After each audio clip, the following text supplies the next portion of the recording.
Chapter 281. Time flew by. Soon, it was time for the championship to begin. Chu Kuangren brought a group of disciples to the central plaza of the first city, where there was a gigantic arena. After passing through a dark tunnel, Chu Kuangren and the others entered the arena. In an instant, they were illuminated by the light, and they saw millions of spectators surrounding the arena. Some were sitting in the spectator stands, some were standing, and some were floating in the air. The arena was so crowded that not even a drop of water could pass through. When Chu Kuangren arrived with the people from the Black Heaven sect, the crowd erupted in cheers and screams. "Look, it's the people from the Black Heaven sect. The one walking at the front is the Black Heaven sect leader, Chu Kuangren. Rumor has it that he's the one who killed 3 sages within a year. By the heavens, this person is just as extraordinary as the rumors say. How great would it be if I could spend the night with him? In your dreams. I heard that the divine predictor commented on him a few days ago. Black Heaven has Kuangren as the leader of the Sky Prides. He immediately listed him as the #1 Sky Prides in the world. That shows how amazing he is. The divine predictor's comment is too high." Once they entered the arena, countless spectators began to discuss among themselves, especially Chu Kuangren, who attracted everyone's attention. Aside from his appearance and temperament, there were also many rumors about him that made people pay attention to him. "Sect leader, you're quite popular," Nangong Huang said to Chu Kuangren. "You guys are the main characters in this championship. Do your best and let the world witness the strength of the Black Heaven sect." Chu Kuangren said calmly. He did not care about the burning gazes from the millions of people, and he looked indifferent. In the arena, the other sage orthodoxies had also entered the arena. "Look, it's the people from Tempest Mountain." "That's not all. The people from the Linghu clan are here too. Other than the Murong clan that lost 2 of their sages, the strongest swordsmanship sect in Firmament Star is here too. This tournament will definitely be exciting. Needless to say. There's also the White Tiger Domain Sky Emperor Palace, the Black Warrior Domain's Overlord Sage Tribe, and the Scarlet Phoenix Domain's Heaven Cord sect. These are all renowned sage orthodoxies. The tournament this time is truly a feast for the geniuses." "That's right. Look at those Sky Prides who are leading the group. They're either young emperors or one of the 10 talents. More than half of the most outstanding youths in the world are gathered here. This is a rare sight." The sage orthodoxies entered the arena one after another, causing many to exclaim in surprise. As soon as the people from the sage orthodoxies entered the arena, they immediately looked in the direction of the Black Heaven sect. To be more precise, they were looking in the direction of Chu Kuangren. Chu Kuangren, the young emperor of the Linghu clan, Linghu Teng, stared at him with a look of dread and even fear. He had once fought Chu Kuangren at the Sword Gauntlet, but he ended up suffering a crushing defeat. Later on, he heard the news that Chu Kuangren had killed 2 of the Murong clan sages, and he was so shocked that his Daoist core almost collapsed. At that time, he knew that the gap between them was so great that he might not be able to catch up even if he tried his entire life. In the direction of Mount Tempest, the young emperor, Ling Feng, stared at Chu Kuangren with a complicated look in his eyes. Back at the Sword Gauntlet, he was suppressed by Chu Kuangren's sword-based Daoist rhyme to the point that he could not even unleash a single sword attack. That incident had become a knot in his heart.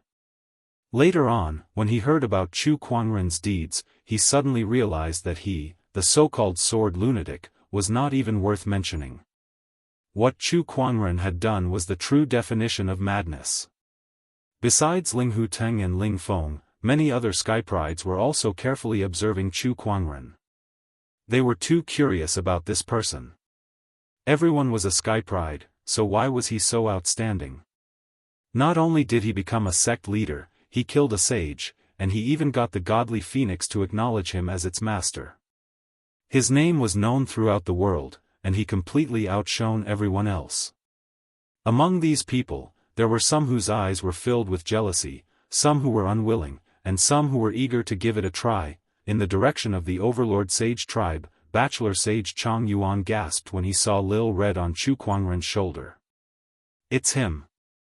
I can't believe it was him that day. Bachelor Sage Chang Yuan was still traumatized. Beside him, a black-robed elder noticed his unusual behavior and asked curiously, Bachelor Sage Chang Yuan, what's wrong? Elder, he's the person I told you about. Bachelor Sage Chang Yuan gulped and said in a serious tone. The black-robed elder's expression changed slightly. He then looked at Bachelor Sage Chang Yuan and said, You're lucky to still be standing here. Elder, I trust you've been well since we last met. At that moment, the people from the school of White Lotus walked up. The White Lotus leader bowed at Chu Kuangren and said respectfully. Leader, you guys are here too. Yes. The few of them chatted casually. Chu Kuangren was also secretly observing the others, but he soon lost interest after a few glances. Most of the people who came were led by the sect leaders of the various sage orthodoxies. There was not a single sage among them. In other words, the sages were hiding in the dark and had yet to show themselves. It's a shame that you can't participate in this championship, Elder. Otherwise, I'm afraid you'll be the champion, the White Lotus leader said with a smile. Chu Kuangren chuckled and said, I'm already a sect leader. How can I compete with a bunch of juniors? It's beneath my dignity. Hearing this, everyone rolled their eyes. Juniors? Please, wake up and take a look at your own age, all right? However, as much as they complained, no one dared to refute him. In other words, they should be glad that Chu Kuangren had such thoughts. Otherwise, if Chu Kuangren were to compete with these sky prides, who would be able to beat him? He would definitely beat them to a pulp. However, that was what the sect leaders thought. Some of the sky prides looked at Chu Kuangren with dissatisfaction. Is this guy trying to use his status to pressure us? Or is he trying to say that we're not worthy of being mentioned in the same breath as him? Juniors? *CK his juniors. If there's a chance, I really want to compete with him. Those who were present were the most outstanding young people of their generation, so they naturally had their own pride. Even though they knew that they were no match for Chu Kuangren, they could not help but compare themselves to him. In other words, they deserved to be beaten up by society. At that moment, 3 rays of light descended from the sky and landed in front of the crowd. The 3 rays of light were 2 men and 1 woman. Each of them had a powerful Daoist rhyme flowing around their bodies. They were all honorable supremes. Upon seeing them, the crowd was shocked. It's them. They're 3 of the first city's 13 prefects. It's the 11th, 12th, and 13th prefects. They're the judges for this championship. Rumor has it that there are 13 prefects in the first city, and each of them is a top-notch expert. Especially the ones at the front, they rarely show themselves. Rumor has it that the first 3 prefects are all sages. That's right. It's because of the 13 prefects that the first city's status in the White Tiger domain is so high that it's not any weaker than the Sky Emperor Palace. Otherwise, why would the first city dare to call itself the world's #1 city? Chu Kuangren activated his eye of revelation and glanced at the few prefects.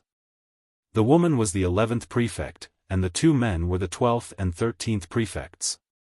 Their strengths were even stronger than ordinary honorable supremes. Chapter 282. Everyone, welcome to this year's hegemony competition. I'm sure everyone has read the rules of the championship. Now, let me explain the rules again. For this championship, we will divide the participating orthodoxies into 4 groups, Alpha, Beta, Gamma, and Delta. Each group will consist of 6 orthodoxies, and the winner will be decided from these 4 groups. In the end, the champion will be decided from these 4 groups. The champion will receive all the prizes sponsored by the sage orthodoxies. Now, is there anything else that you don't understand? The 13th prefect said. How will the group members be distributed? One of the orthodoxies asked. That's simple. The groups will be distributed by drawing lots. With a wave of a prefect's hand, 24 pearls appeared.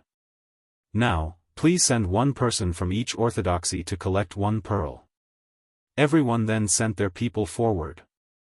Chu Kuangren then sent Nangong Huang to collect one pearl. When Nangong Huang retrieved the pearl, the word Delta suddenly appeared on it. Looks like we're in Group Delta. Then, the 13th prefect asked the orthodoxies who had obtained the same type of pearl to stand together.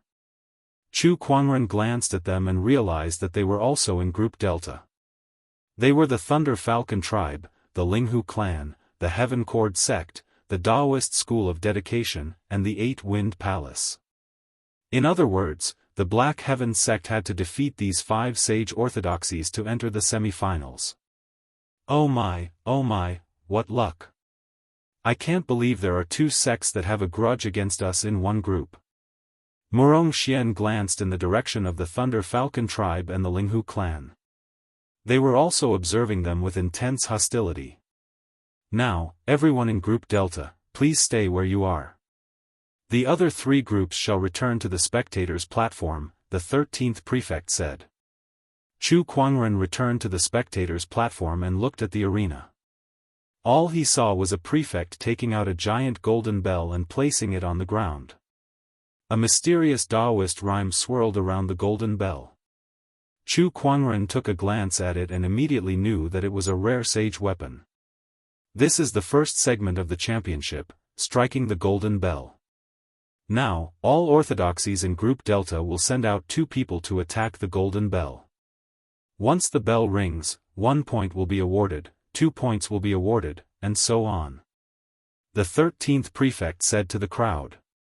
The hegemony competition was a competition of the points obtained in each segment. In the end, whoever had the most points would be the winner. Let me go first. A genius from one of the orthodoxies in Group A walked out. This person had a burly figure and an extremely overbearing Daoist rhyme circulated around his body. He raised his fist and punched the golden bell. Violent Daoist rhymes erupted, causing the golden bell to shake. There were a total of 4 chimes. 4 tolls, 4 points. This person is a heaven's pride from the Emperor Palace. His battle prowess is extremely strong, but his powerful attack only caused the bell to ring 4 times. This first segment doesn't look simple. The first stage continued. One by one, the people from the orthodoxies went up to strike the golden bell to gain points. Among them, the most outstanding prodigies could only make the golden bell ring 5 times. The weaker ones could only make it ring twice. Sect leader Chu, I'm sure it must be a shame that you can't participate. At that moment, the Linghu clan's clan leader came before Chu Kuangren and said with a smile. Chu Kuangren glanced at him. There's nothing to be regretful about.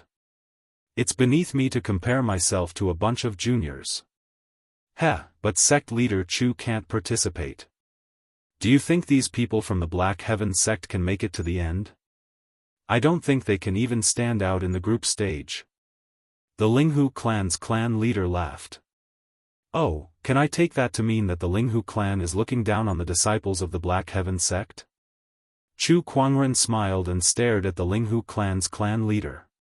The corner of the Linghu clan's clan leader's mouth twitched. Sect leader Chu, you've misunderstood me.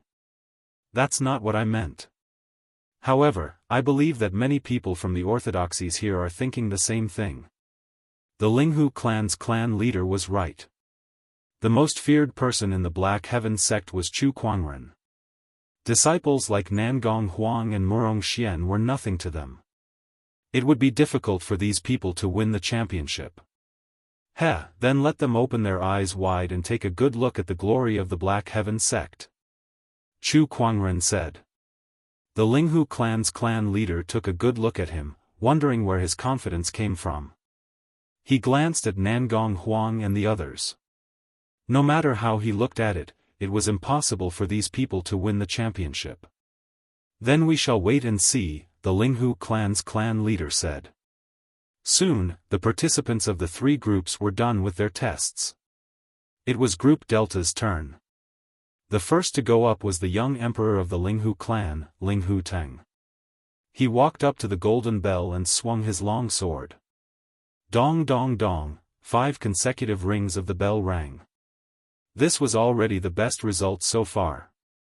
Linghu Teng smiled in satisfaction. He looked in the direction of the Black Heaven sect and smirked as if he was provoking them. Then, the Linghu clan sent out another Skypride who scored 4 rings. Including Linghu Teng, they had a total of 9 points. Humph, fallen thunder. A black thunderbolt suddenly shot out and fiercely smashed on the golden bell. The golden bell rang 6 times in total. Such a result had broken everyone's record. The audience could not help but gasp in surprise. It's the Thunder Falcon tribe's young emperor, Lei Mingtian. Such power. Even an honorable might not be able to do that. As expected of Lei Mingtian. Even among the young emperors, not many can match him. He's too strong. The young emperor Lei Mingtian taunted the Black Heaven sect. Just like Linghu Teng, he had a grudge against Chu Quanren. However, Chu Quanren and the others dared not provoke him. However, they were not afraid of the others from the Black Heaven sect. These two are still asking for a beating. Chu Quanren curled his lips. Lei Mingtian's strength is not to be underestimated. Even I might not be able to block such a powerful attack. Nangong Huang said. It's just a fight. This is only the first round, so many people are holding back. He used his full strength just to annoy the sect leader, Murong Xian said from the side. But since he's provoking us, we can't just ignore him. Nangong Huang smiled and walked to the front of the golden bell. Sword chi swirled around his blade. With a fierce slash, a violent sword chi gushed out and landed on the golden bell. Dong, dong, dong, a total of 6 rings. The crowd gasped. Lei Mingtian's eyes narrowed as a hint of fear appeared in his eyes. Nangong Huang has such strength? Not only him, but the other Skyprides were also surprised. He didn't have such strength back at the Sword Gauntlet. How did he improve so much in just over a year? Besides fear, Linghu Teng was also puzzled and confused. He felt like he was no longer a match for Nangong Huang.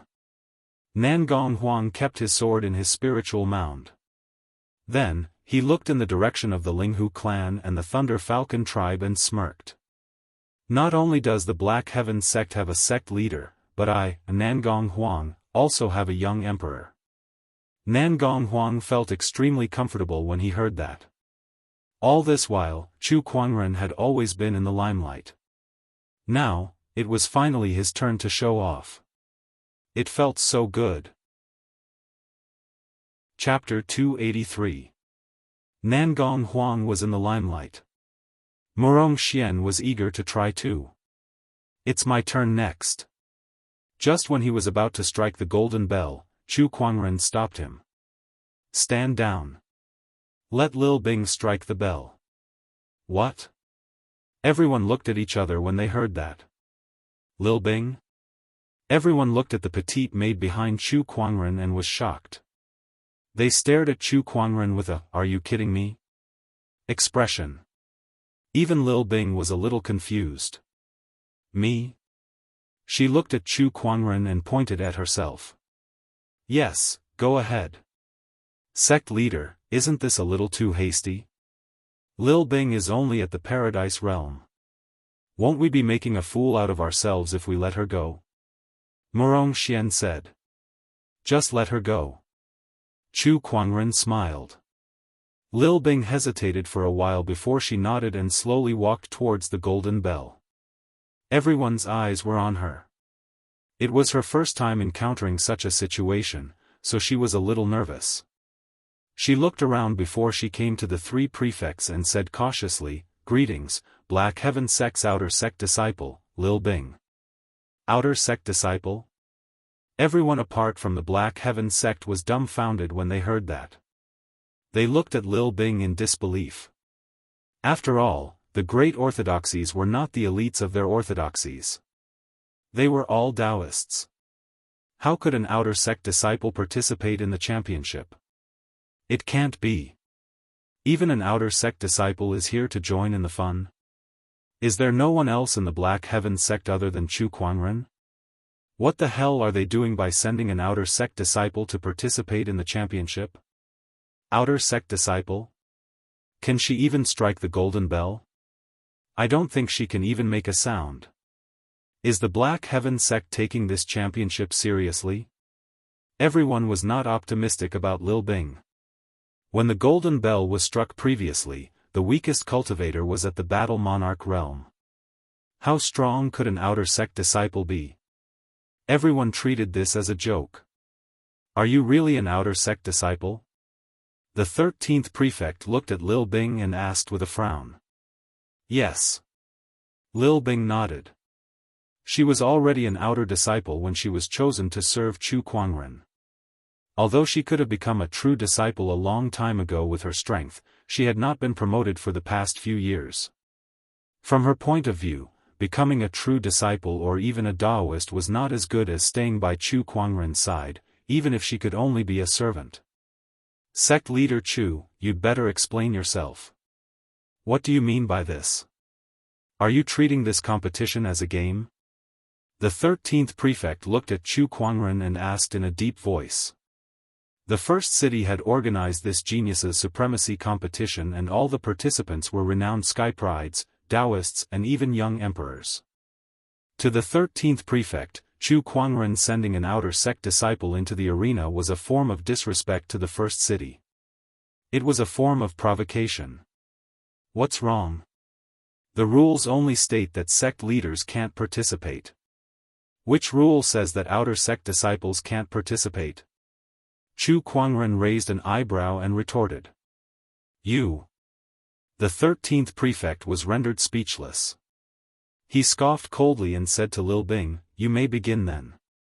I'd like to see what tricks an outer sect disciple like you can play. Lil Bing stood in front of the golden bell and took a deep breath. She slowly raised her hand.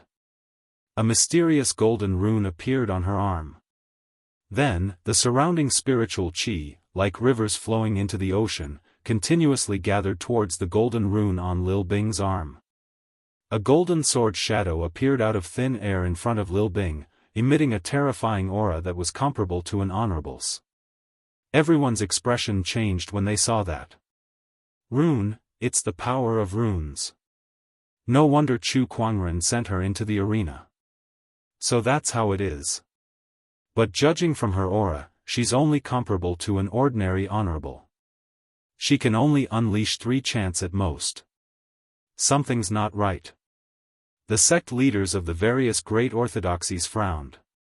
That was because they realized that the power of the rune in Lil Bing's hand was still increasing. The surrounding spiritual qi was like a tidal wave, turning into golden ripples that continuously surged into the rune. The golden sword shadow became more and more solid, and an incredibly sharp aura emanated from it. The entire arena was shrouded in that aura. Gradually, everyone felt their hearts palpitate as they looked at the delicate Lil Bing who was standing at the same spot and gulped. I think the power is still increasing. What kind of rune is that? Why is it so terrifying? Golden Mountain Breaker Sword. When the golden sword shadow's aura reached its peak and turned into a giant sword that was almost solid, Lil Bing let out a cry, and the giant sword, which was wrapped in a majestic sword qi, shot out. Boom! The giant sword directly landed on the golden bell, and a horrifying sound erupted. Everyone could only see the golden bell being blasted away, and it kept ringing in midair. 1, 2, 3, 4, 5, 6, 7. When the 12th bell rang, the golden bell fell from midair and smashed onto the ground. When the last bell rang, it set off billowing smoke and dust that engulfed half of the arena. 13 bell rings. Everyone could only feel their minds buzzing as they looked at Lil Bing who was standing at the same spot in disbelief. Is she really an outer sect disciple? That attack is even more terrifying than an honorable supreme. I think it's at least as powerful as a boundary sage. Oh my god, is she really an outer sect disciple? Is the Black Heaven sect messing with us? The Thunder Falcon tribe, Linghu clan, Tempest Mountain, Sky Emperor Palace, Heaven Cord sect, and other Sage Orthodoxy's sect leaders and Sky Prides were all staring at Lil Bing. They could not imagine that this little handmaiden, who seemed to have never seen much of the world, could actually burst out such a terrifying power. 13 bell rings meant 13 points. Adding that to Nangong Huang's original 6 points, that was a total of 19 points. What kind of concept was that? After all, the other orthodoxy's best result was only 11 points, whereas the Black Heaven sect was sitting on 19 points. They had left the other orthodoxies far behind in the first round. Sect leader, since when did Lil Bing become so terrifying? Nangong Huang gulped and said. Other than Chu Kuangren, no one else in the arena could withstand that attack. Heh, Lil Bing has a sage-grade rune on her. The only reason she has such power is because of that sage-grade rune. However, this technique takes a long time to charge up, so it's not as terrifying as you think. Chu Kuangren smiled. The Golden Mountain Breaker sword was the strongest technique of the Golden Rune, but its weakness was that it took a long time to charge up. This was especially true for Lil Bing's current cultivation level. In a real battle, by the time she was ready, her enemies would be able to kill her several times over. Meanwhile, the Sky Prides and sect leaders of the other orthodoxies had also noticed this and secretly breathed a sigh of relief.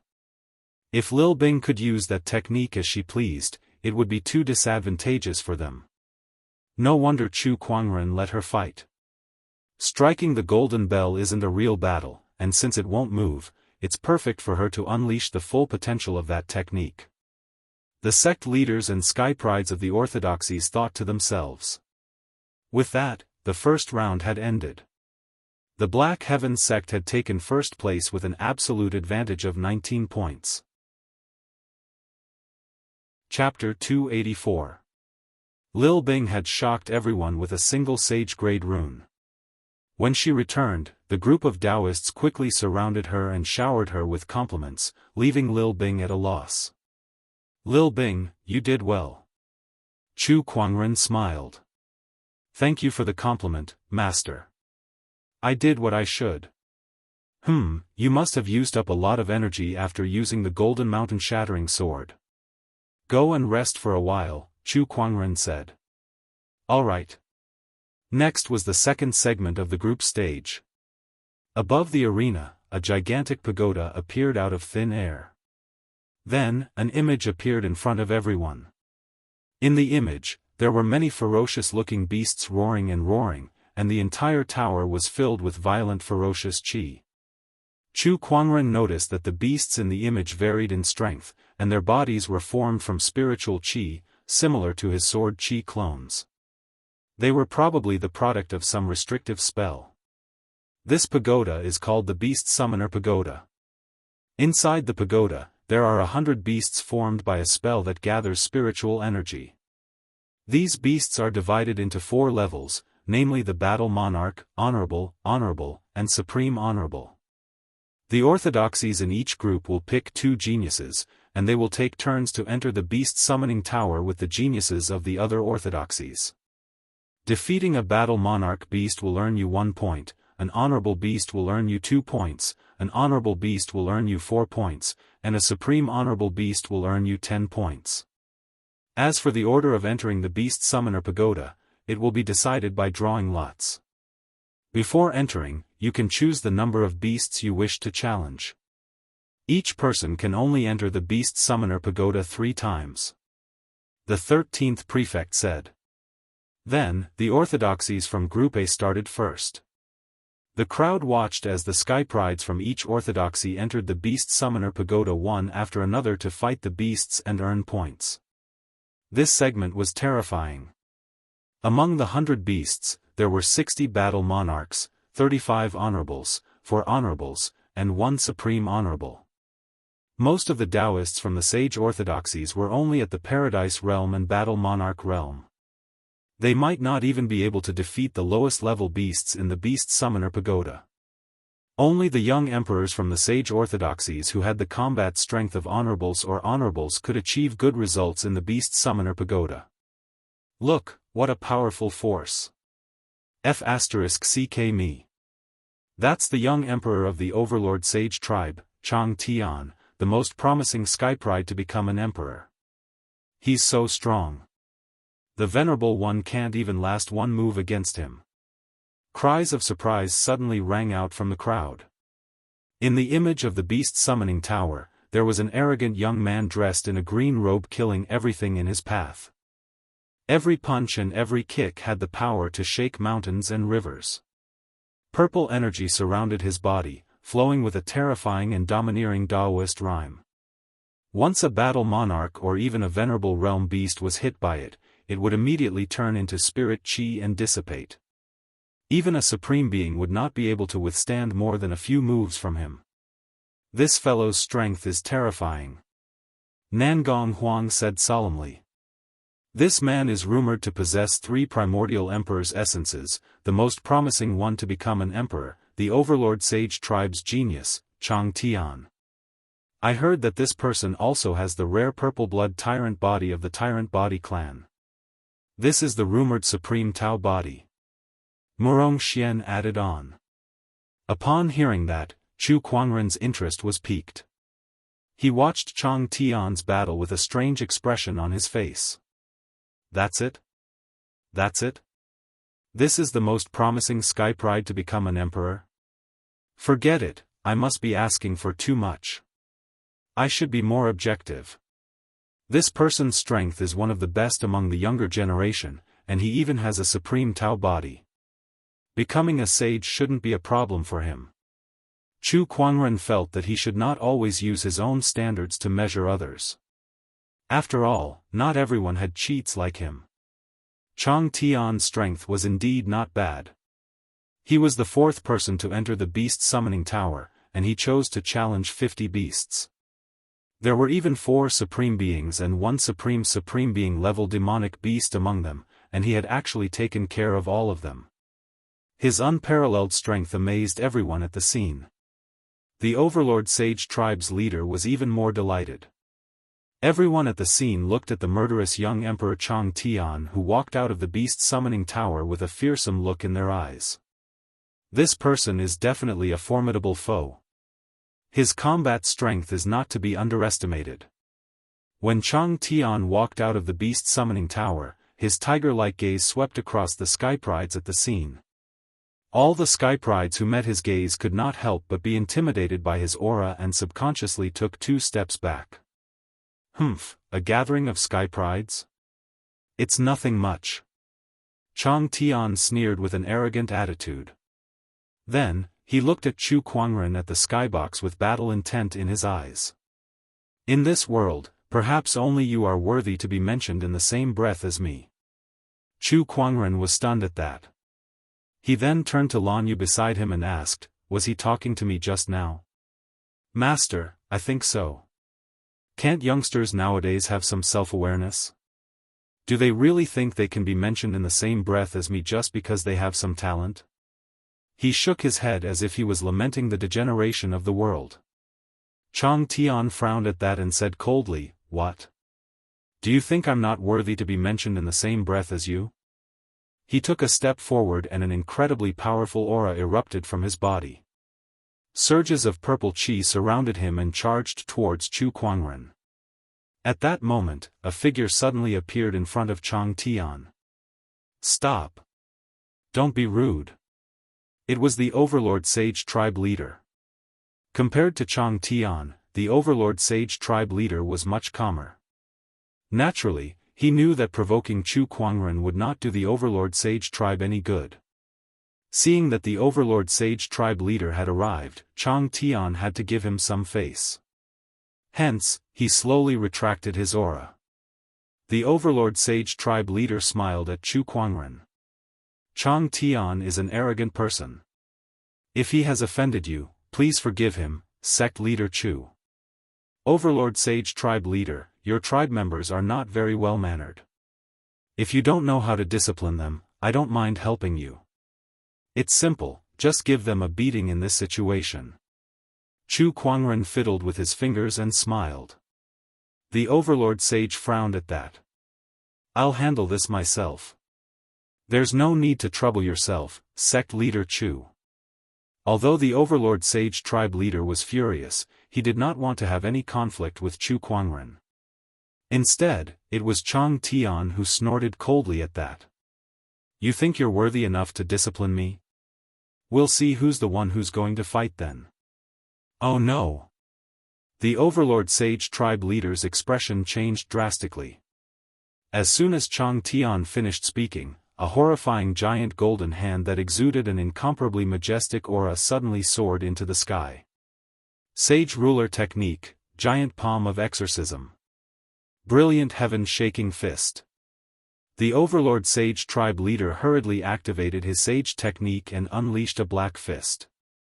However, the fist could only shake the void but not the giant golden hand. Like a bubble, it was easily smashed into pieces. The impact from the shattered fist immediately sent the Overlord Sage Tribe Leader flying, leaving only Chang Tian on the spot. He could not move at all as he was shrouded by the majestic Buddhist will. He could only watch helplessly as the giant hand approached him. Boom! The purple palm chi that surrounded Chang Tian was like a puff of smoke in front of the giant golden hand, dispersing upon contact. Just like that, Chang Tian was caught in the palm of the giant golden hand. He was held in midair like a little chick. No matter how hard he struggled, it was futile. Chapter 285. D**M*. How could this be?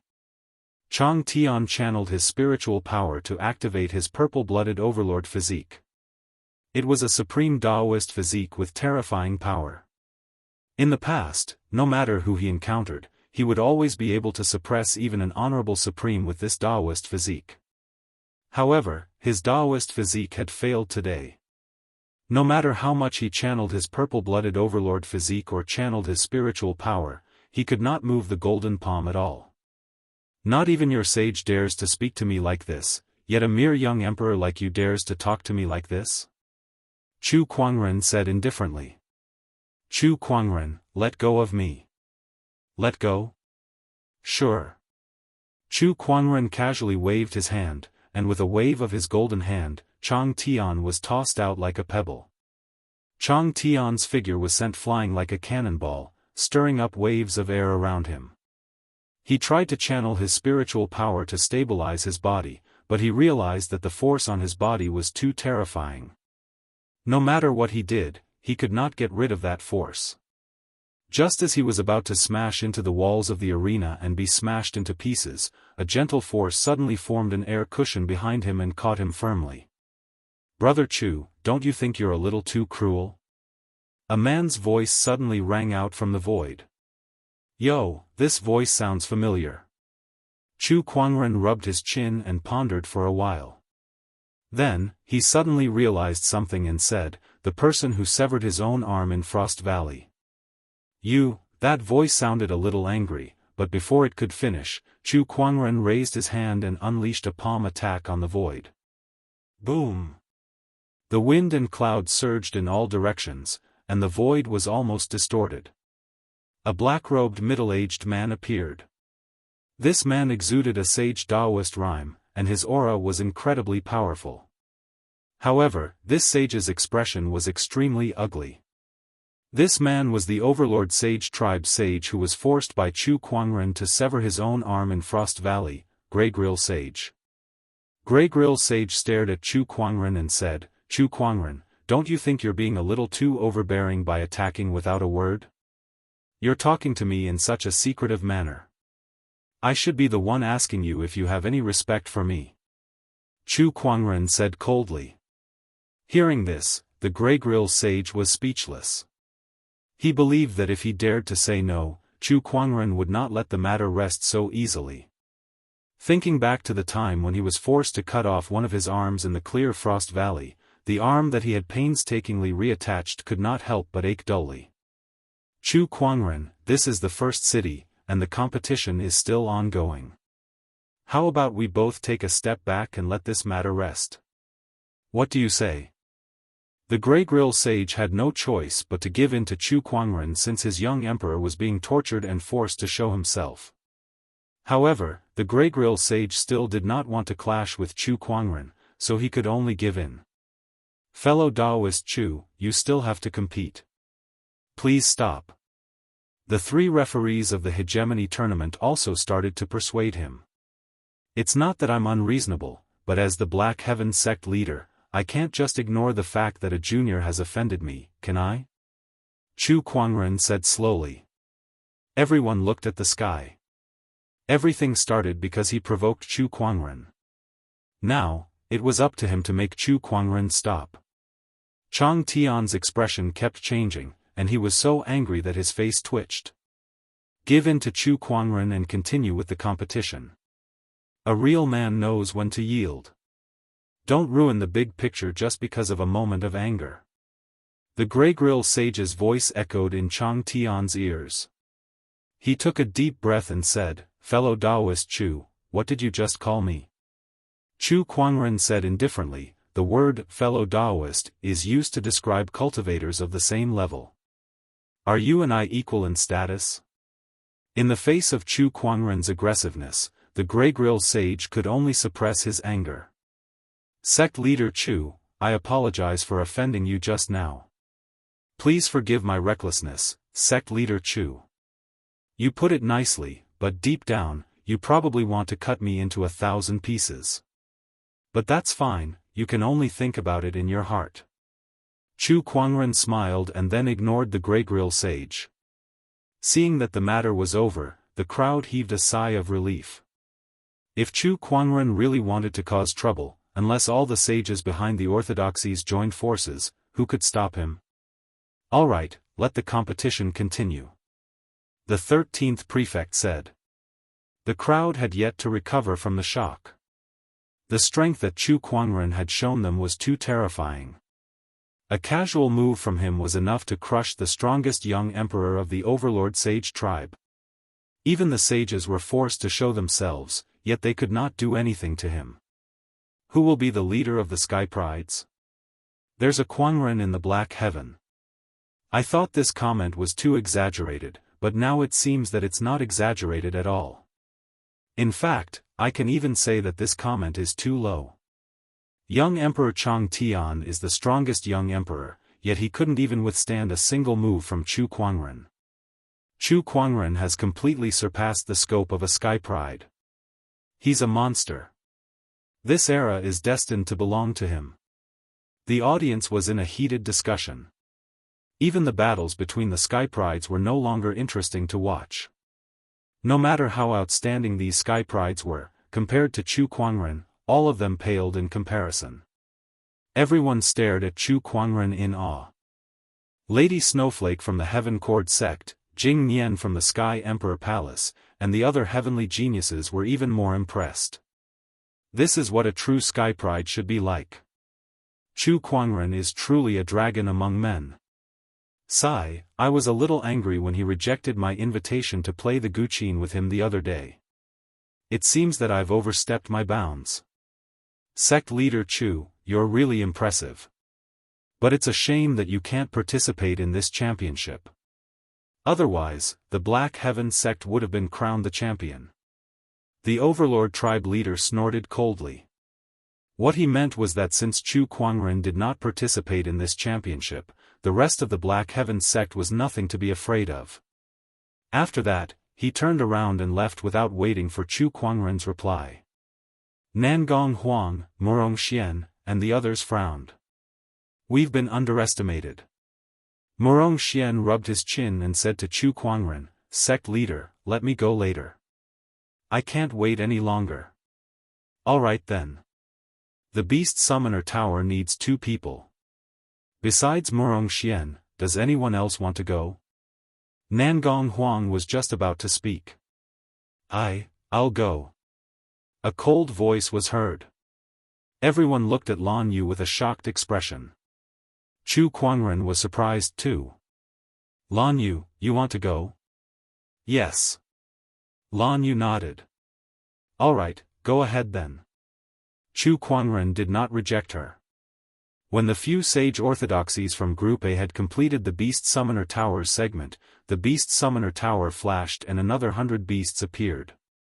It was now the orthodoxies from Group B's turn. Soon, the members from Group A, B, and C had completed the Beast Summoner Tower's segment.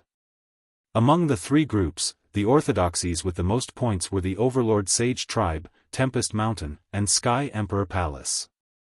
Now, may the people from Group D come up to draw their lots. Chapter 286. Sect Leader, will head up first then. Murong Xian said. He and Lan Yu arrived at the arena together. As soon as they saw Lan Yu, everyone's eyes flashed with surprise. It's her, young Emperor Lan Yu. Chu Kuangren's follower, she's here. Wait, is she a Black Heaven sect disciple too? One of the orthodoxy's sect leaders questioned. Chu Kuangren glanced at him. Can't I? Do you need me to show you the Black Heaven sect's disciple roster? That won't be necessary. That orthodoxy's sect leader said awkwardly. Lan Yu had always been by Chu Kuangren's side and had never joined any forces, so it was not wrong to say that she was a Black Heaven sect disciple. Lan Yu, why do you want to fight all of a sudden? Murong Xian asked curiously. Lan Yu had always been by Chu Kuangren's side and had never initiated a fight. Murong Xian had only seen her fight a few times in the past few years in Black Heaven sect. To be honest, Chang Tian's words made me uncomfortable. Lan Yu looked in the direction of the Overlord Sage Tribe. A cold glint flashed across her eyes. What right does Chang Tian have to be mentioned in the same breath as Master? How dare he provoke Master? Is it because he killed more beasts in the Beast Summoner Tower than the others? I want to let him know that I can defeat him without Master's help. Besides, if Black Heaven sect wins first place, I'm sure Master, as the sect leader, will be happy. Murong Xian came to a realization. To put it bluntly, it was all for the sect leader. When the two arrived at the arena, the 5 sage orthodoxies, 8 Wind Palace, Thunder Falcon Tribe, Linghu Clan, Heaven Cord Sect, and Daoist School of Dedication, had also sent their representatives. Everyone began to draw lots from a box. After you've drawn your lots, take turns to enter the Beast Summoner Tower according to the number in your hand. Remember, if you can't hold on any longer, crush the number in your hand. Otherwise, the beasts will not stop attacking unless you kill all the beasts, the 13th prefect said. Everyone looked at the bead in their hand. Besides the number in it, there was also a faint Daoist rhyme. It was a transportation mechanism designed to protect the Sky Prides. Once the Sky Prides could no longer hold on in the Beast Summoner Tower, they could crush the bead and be transported out. Lan Yu, I'm number 6. What's your number? I am number 1, Lan Yu said calmly as she held the bead. Murong Xian was a little surprised. Then you're in luck. If you're in number 1, you'll be the first to enter. At this time, there will be plenty of Battle King level beasts. With your strength, you'll be able to kill a few more and earn more points. There were 100 beasts in the Beast Summoning Tower, and they were divided into 4 categories: Battle Monarch, Honorable, Honorable, and Supreme Honorable. Generally speaking, even a young emperor would have a hard time dealing with an Honorable Supreme or even an Honorable Supreme.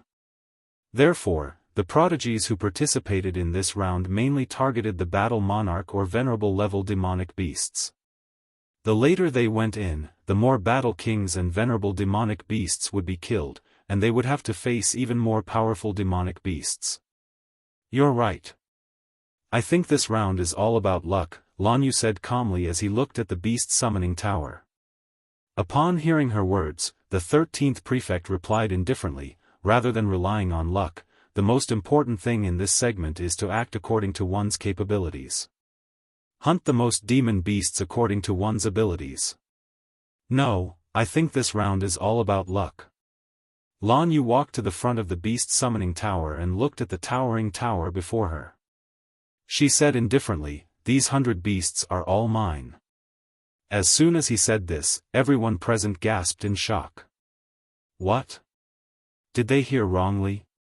Lan Yu wanted to challenge 100 beasts. Among the first 3 groups, the strongest and most arrogant overlord sage tribe, Chang Tian, had only challenged 50 beasts. That was already enough to shock countless people. Now, Lan Yu wanted to challenge 100 beasts in front of them. In other words, all the beasts in the beast summoning tower. Crazy, crazy. The only thought in everyone's mind was that young Emperor Lan Yu had gone crazy. All the demonic beasts, including 4 supreme martial artists and 1 supreme martial artist, how could she dare to do that? She must be crazy. Are all the people around Chu Kuangren crazy? The audience erupted into a flurry of discussion. Meanwhile, in the skybox, Chu Kuangren was stunned when he heard that Lan Yu wanted to challenge 100 beasts. Then, he laughed out loud. This B***starred has been with me for a long time. Her style of doing things is becoming more and more like mine. Chu Kuangren laughed. Beside him, Nangong Huang and the others smiled bitterly. Sect leader, aren't you worried at all? That's 100 beasts we're talking about. Can Lan Yu really handle it? Yeah, there's even an honorable supreme among them. Compared to Nangong Huang and the others who were worried, Chu Kuangren was much calmer. He said, "Don't worry. I know Lan Yu better than any of you. Since she's doing it, it means she's confident. Watch carefully. She's going to shine today." In the direction of the Overlord Sage tribe. Chang Tian's face darkened when he heard that Lan Yu wanted to challenge 100 beasts. That number was twice his. This B***starred is really bold. I'd like to see how she'll handle 100 beasts. He did not believe it. 100 beasts would be extremely taxing even for him. He did not believe that Lan Yu could defeat all the beasts. 100 beasts? Are you out of your mind? Ling Huteng frowned and looked at Lan Yu. Beside him, Lei Mingtian sneered. This pretty girl must have gone crazy after being with Chu Kuangren for so long. The 13th prefect looked at Lan Yu and said sternly, "Are you sure you want to challenge 100 beasts? It's not too late to back out now. There's no need for that. It's just 100 beasts. No one's going to collect your corpse if you die." The 13th prefect snorted. He was starting to think that the Black Heaven sect was here to cause trouble. In the previous round, the Black Heaven sect sent an outer sect disciple to participate, and now Lan Yu wanted to challenge 100 beasts? What was wrong with the disciples of this sect? A crooked stick will have a crooked shadow. The 13th prefect snorted in his heart. A sect leader would have the same kind of disciple. To him, these people must have learned from Chu Kuangren. Lan Yu did not know what the 13th prefect was thinking. She came to the beast summoner tower and casually threw the bead on the ground. This scene made everyone suck in a breath of cold air. That bead was a life-saving mechanism. She threw it away just like that. Is she really confident that she can defeat all the beasts, or is she just going to stake it all on this? F***ck me, it's just a competition. She doesn't have to put her life on the line. Isn't this a little too crazy? Lan Yu, who is this B***starred? Don't you know? She's the sky pride that the divine predictor said is comparable to the emperors of old. If she's that powerful, why haven't I heard of her in the past few years? She's very low-key and rarely fights, so her reputation is far below the other young emperors. If it weren't for the divine predictor's comment, I don't think anyone would know about her. Chapter 287. In the Beast Summoning Tower. As soon as Lan Yu walked in, she was greeted by more than 10 wolf-like beasts, each of them emitting a powerful aura. These were all Battle Monarch-level beings. Roar, roar. The wolf-like beasts roared, sending out sound waves that felt like they were real. Lan Yu had changed into a set of silver-white armor and held a glowing scepter in her hand. Her body was shrouded in an endless divine glow, making her look like a valkyrie. As soon as the scepter landed, an extremely dense light-based Daoist rhyme spread out. One by one, the battle monarch wolf-like beasts were crushed by the terrifying light-based Daoist rhyme, turning into spiritual qi and dissipating. At that moment, more than 10 flying beasts flew out from above Lan Yu's head at an extremely fast speed. Their claws glowed with a metallic luster, and once caught, even an honorable would be severely injured. Holy protection! Lan Yu's scepter landed, and a white barrier enveloped her. The flying beast's claws landed on the barrier, but were unable to damage it at all. They were all sent flying away, circling above Lan Yu's head. The space within the tower was extremely large. From the outside, it looked to be only about 300 meters wide, but the space within was extremely vast. At least, the flying beasts were already thousands of meters above Lan Yu's head. Humph, Lan Yu scoffed, and a pair of pure white wings spread out from her shoulder blades. With a flap of her wings, she flew towards the flying beasts. She swung the scepter in her hand like a club, and every strike contained a majestic amount of spiritual energy and Daoist rhyme that could split mountains. Once the flying beasts were hit, they would be easily crushed. On top of that, Lan Yu was extremely fast, much faster than the flying beasts. In no time at all, she had taken care of all the beasts in the sky. On the ground, the strange-looking beasts roared at Lan Yu, and a series of energy attacks were fired at her. There were wind blades, fireballs, and even frost. Lan Yu blocked all the attacks with her white barrier, then aimed her scepter at the beasts on the ground. Divine rain of light. Lan Yu said calmly. A majestic light-based Daoist rhyme and spiritual energy gathered at the tip of the scepter, forming a huge white ball of light. Countless white light beams shot out like raindrops, sweeping all the demonic beasts in the tower from all directions. One by one, the demonic beasts turned into specks of light and disappeared. In just a short while, there were only a few battle monarch demonic beasts left. Outside the Yao summoning tower, countless spectators stared at Lan Yu, who was clad in armor and wielding a scepter on the screen. Their faces were filled with disbelief and shock. So powerful. This young Emperor Lan Yu is so strong. Some of the Daoists from the sage orthodoxies also had serious expressions on their faces.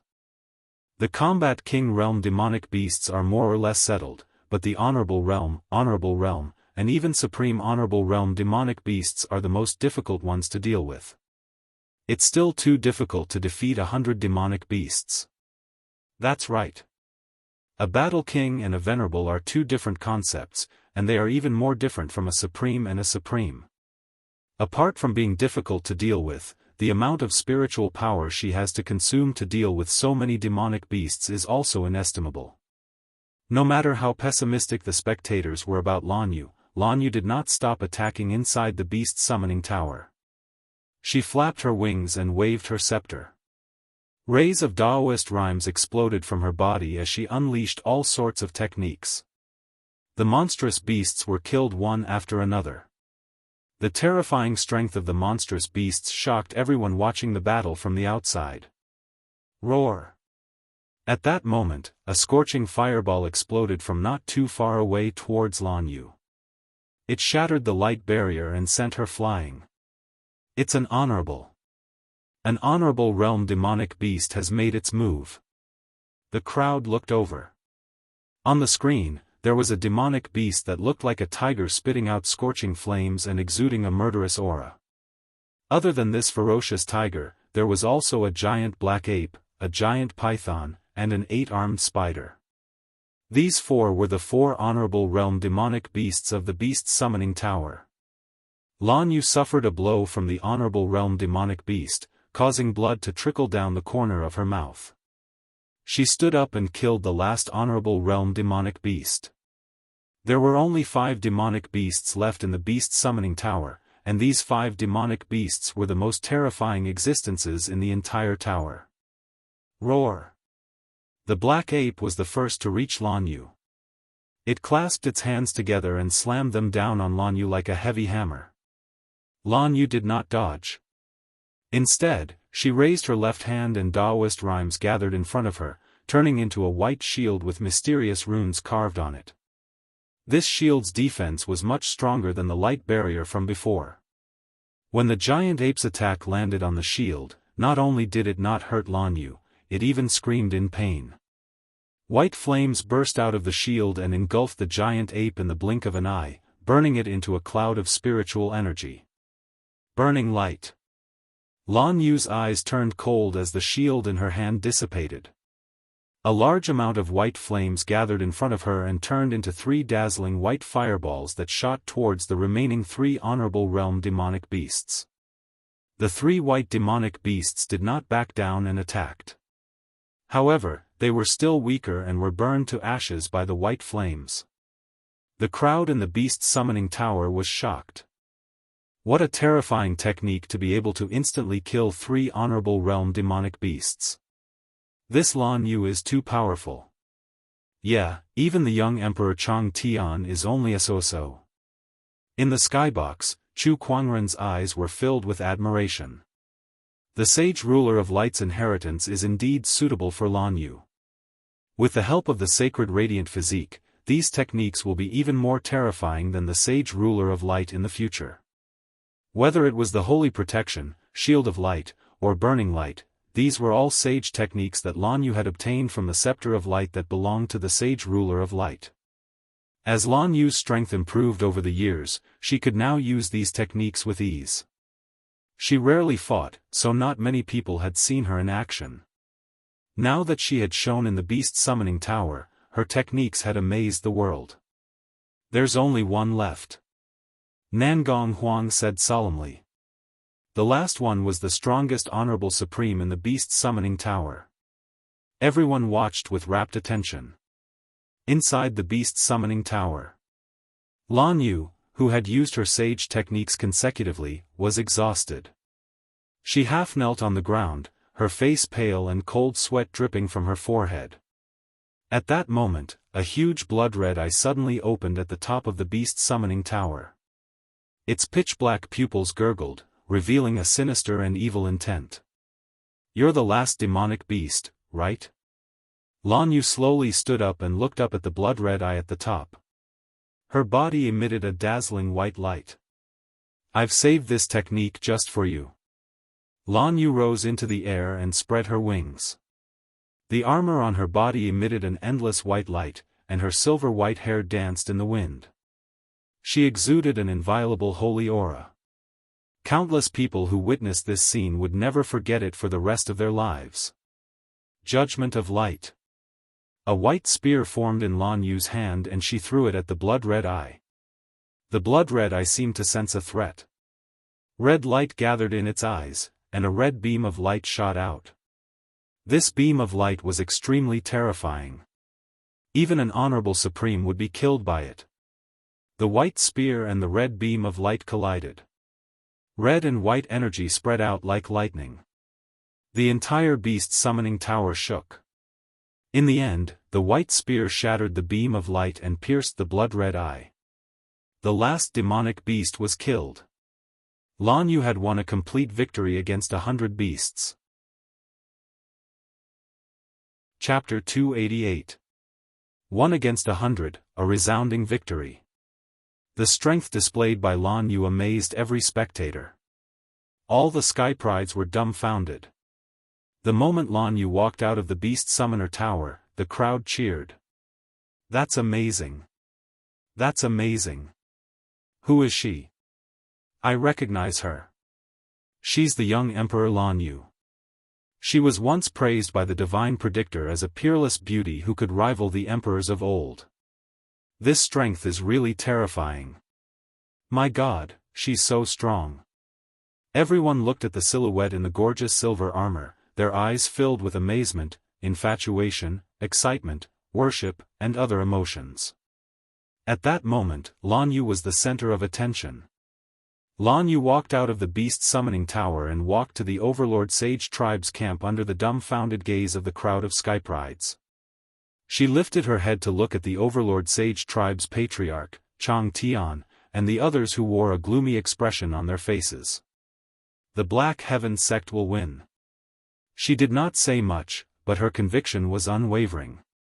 Upon hearing Lan Yu's words, Chang Tian could not help but say, "We don't know who will win yet. Don't jump to conclusions too early. Then let's wait and see." Lan Yu turned around and walked back to the Black Heaven sect. Murong Xian, who was behind her, wanted to cry but had no tears. Why didn't I get a chance to fight again? He wanted to fight in the first round, but Lil Bing beat him to it. In this round, he finally had the chance to fight, but before he could show off his skills, Lan Yu had single-handedly finished the battle. However, compared to him, the people from the other orthodoxies were even more dumbfounded. They did not know what to say. They felt like they were only there to be a backdrop. Lan Yu had single-handedly finished off all the beasts before they even fought. What was the point of continuing? They might as well just raise the white flag and surrender. What the hell is this? She killed all the beasts. How are we supposed to fight then? The people from the other orthodoxies looked at the judges. The three prefects were also caught off guard by this situation. They looked at each other and began to discuss. After a while, the 11th prefect announced, "The second round has ended. The Black Heaven sect has obtained 156 points. The other orthodoxies have 0 points. All the other orthodoxies were dissatisfied. Why? We haven't even entered the Beast Summoner Tower. Yeah, why did you get 0 points? The 11th prefect continued, "There will be a total of 100 demon beasts for everyone to challenge in the second round. Once the 100 demon beasts are exhausted, or everyone has used up the number of times they can enter the Beast Summoning Tower, this round will be considered over." Now, the Black Heaven sect has eliminated all the beasts. According to the rules, this round has come to an end. Please go back and prepare for the next round. The 11th prefect felt rather helpless as he said this. When they were designing this segment, they had never imagined that someone would be able to fight 1 against 100. This was simply too crazy. The people from the other orthodoxies were still dissatisfied, but they had nothing to say. What could they say? Was it because Lan Yu was too strong and didn't give them any chances? It really is as she said. This is a segment that tests one's luck, Heaven Chord Sect's Lady Snowdrift said as she looked at Lan Yu's back. It was precisely because Lan Yu had drawn first place that she was able to achieve such a frightening result. If she had drawn someone slightly lower in the order, the other orthodoxies would not have had to suffer so much. He's in the lead with 19 points in the first round. He has 156 points in the second round. Hey, are you kidding me? This Black Heaven sect is too domineering. Even if the other members of Group Delta add up their points, they still can't match up to the Black Heaven sect. All hail the Black Heaven sect. Some people could not help but be shocked when they noticed the huge difference in points. The entire audience cheered for the Black Heaven sect's strength. The other orthodoxies, on the other hand, did not look too good. The Black Heaven sect's performance was too domineering.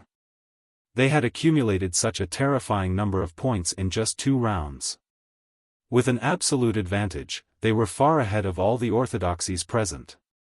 I thought that without Chu Kuangren, the rest of the Black Heaven sect would not be a threat. But it seems like we've been too careless.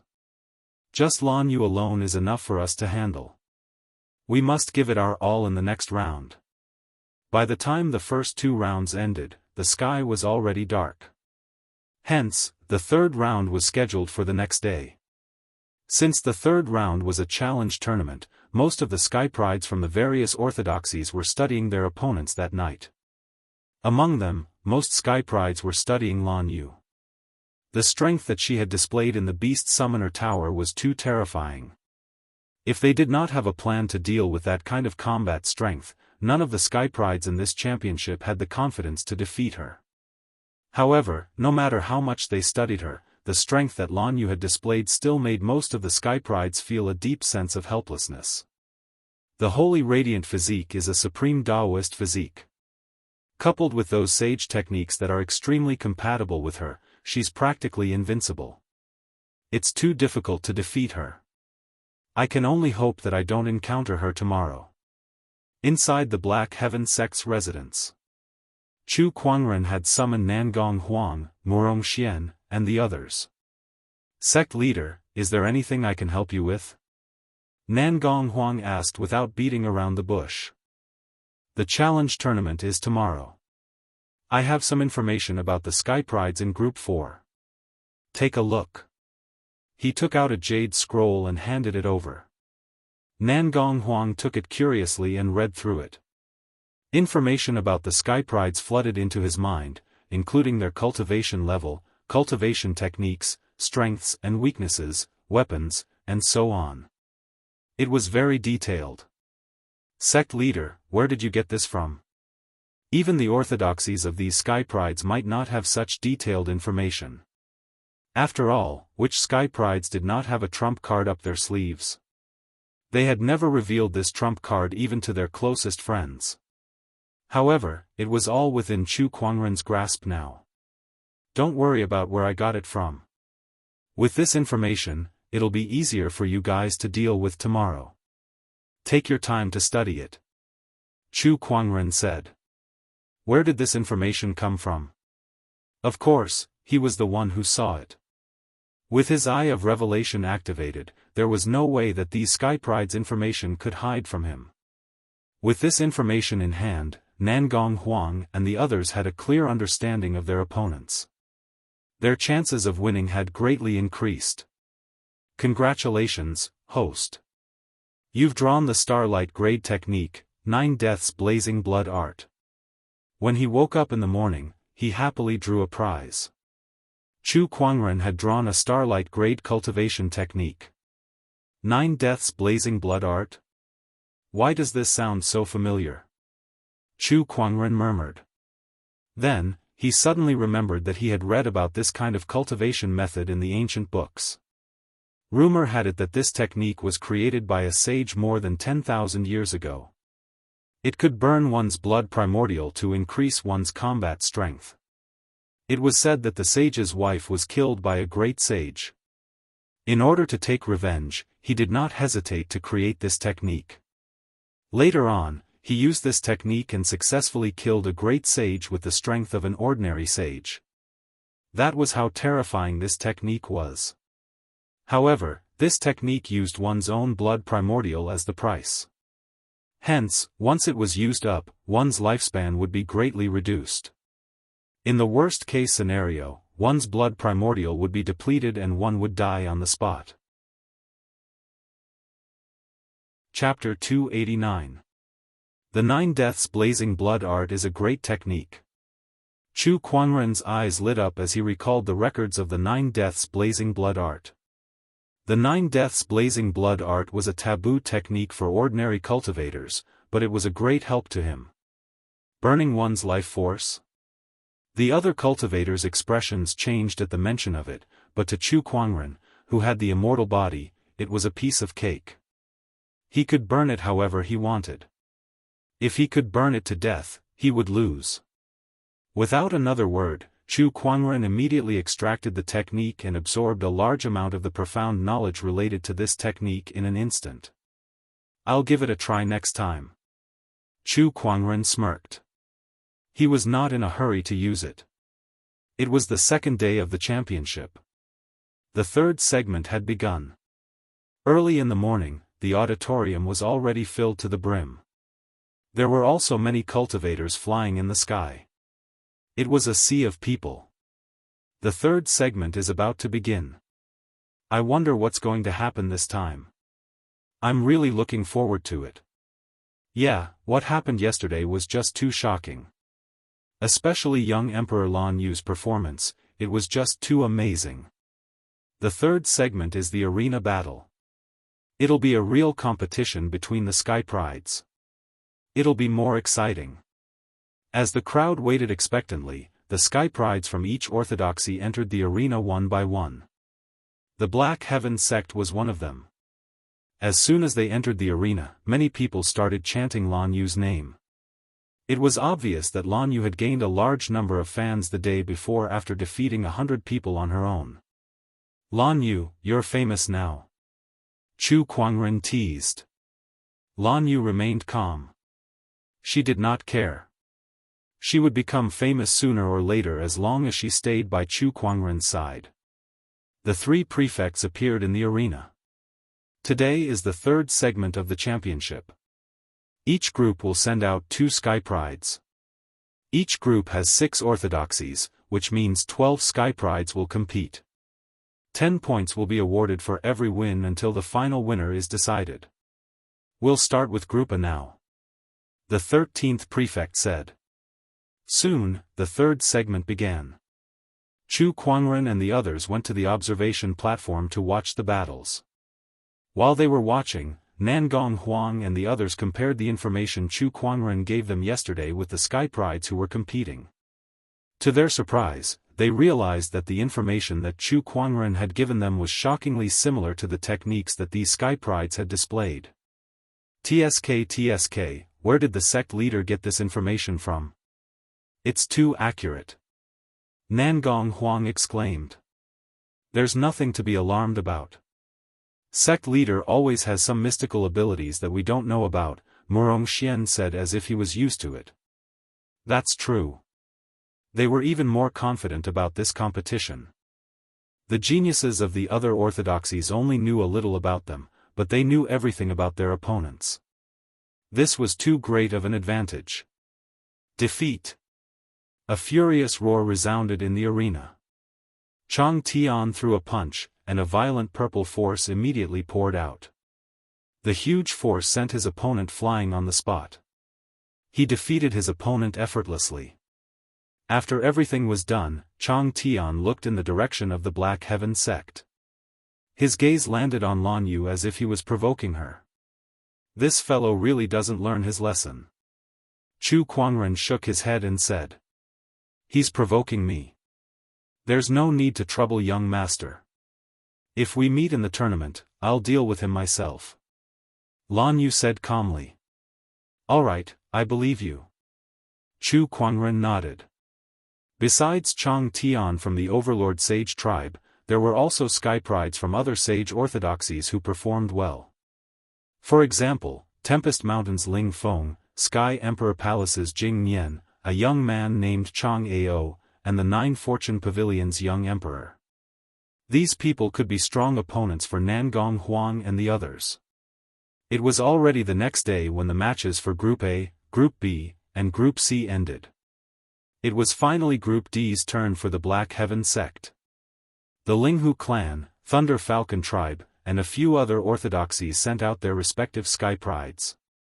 Chu Kuangren also sent Murong Xian and Nangong Huang to fight. The crowd was surprised to see those two. They thought Chu Kuangren would send out Lan Yu again. After all, his opponent's strength was undeniable. As long as Lan Yu fought, victory was almost guaranteed. However, Chu Kuangren did not do anything. This is good too. It gives us a chance. Besides Chu Kuangren and Lan Yu, the others can't be that strong. With our strength, we might not lose. That's right, the crowd of sky prides breathed a sigh of relief. Both Murong Xian and Nangong Huang frowned. It seems like we've been underestimated. Indeed. Murong Xian and Nangong Huang looked at each other. They were eager to find someone to test out the results of these days of training. Now, please draw your lots. The 13th prefect said. The crowd began to draw lots to choose their opponents. To prevent themselves from drawing their own orthodoxies, they would always choose someone from another orthodoxy before drawing lots. Soon, their opponents and the number of matches were determined. Group D's first match was between Murong Xian and Linghu Teng. In the arena, Murong Xian stood with his sword in hand, looking energetic. Opposite him, Ling Huteng glanced at Murong Xian and curled his lips. "It's you. What a disappointment." Murong Xian said, "Are you looking down on me? You're not even a young emperor. What right do you have for me to look up to you?" Ling Huteng sneered. After all, he was a young emperor, one of the most outstanding young men in the world. Although Murong Xian was a Daoist of the Black Heaven sect, everyone knew that a Daoist was much weaker than a young emperor of the other orthodoxies. "Do you know? I've been waiting for this match for a long time." Murong Xian smiled. He had been wanting to fight in the previous 2 rounds but had never succeeded. He had been holding back until now. Now, he finally had the chance to fight. "Oh, is that so? Then I'll let you." Whoosh! Before Ling Huteng could finish his sentence, Murong Xian, who was right in front of him, had already disappeared. When Murong Xian reappeared, he was already in front of Ling Huteng. His speed was so fast that Ling Huteng could not help but narrow his eyes. So fast. Ling Huteng channeled the spiritual energy in his body into the long sword in his hand. A mysterious Daoist rhyme filled the air as he swung his sword. A violent sword chi poured out like a tornado. Murong Xian seemed to have seen through his movements. Before he swung his sword, he had already leaped into the air, dodged the attack, and appeared behind him. "Oh no!" Ling Huteng's expression changed. The power of his sword was very strong. However, every time he used it, his body would freeze for a moment due to the impact of the spiritual energy in his body. Compared to the power of his sword technique, this momentary paralysis was something that not many people would notice in a battle. However, it was as if Murong Xian had been waiting for him to make his move. After dodging the attack, he appeared behind Ling Huteng and took advantage of the momentary paralysis to quickly attack. Scorching and explosive sword chi instantly erupted. Boom, boom, boom, the majestic sword chi continuously attacked Ling Huteng's body. In an instant, he was sent flying and crashed into a wall far away. "I'm going to kill you!" Ling Huteng roared in anger. When his body recovered from the paralysis, he was about to counterattack. However, he saw 6 huge fireballs above Murong Xian's head, looking extremely imposing. Divine 9 Suns Technique, 6 Suns Slash. 6 huge fireballs wrapped in sword chi shot out, smashing into Ling Huteng's body one after another. When everything had dissipated, Ling Huteng's entire body was charred black as he lay on the ground. His eyes had rolled back and he had fainted. Chapter 290. Young Emperor, that's it? Murong Xian was shocked to see Ling Huteng lying on the ground. He thought it would be a tough battle, but he did not expect the young emperor to be defeated so easily. That's it? He thought about it and came to a realization. It was not that Ling Huteng was weak. There was a reason why Ling Huteng lost so quickly. Firstly, Ling Huteng underestimated him.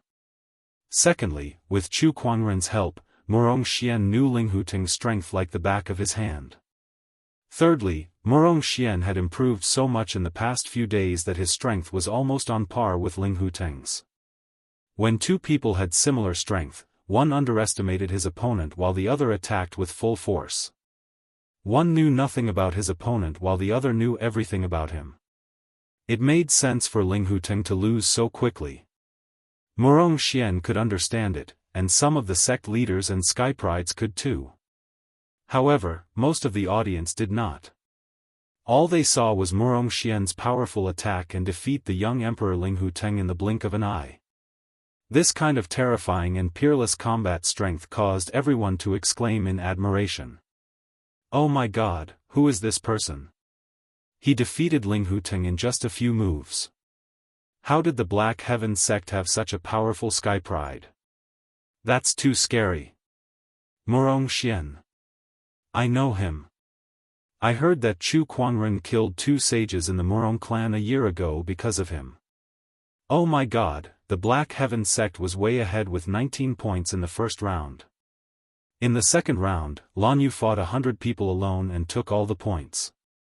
Now, Murong Xian defeated the young emperor in just 2 to 3 moves. Is the Black Heaven sect on drugs? This is too crazy.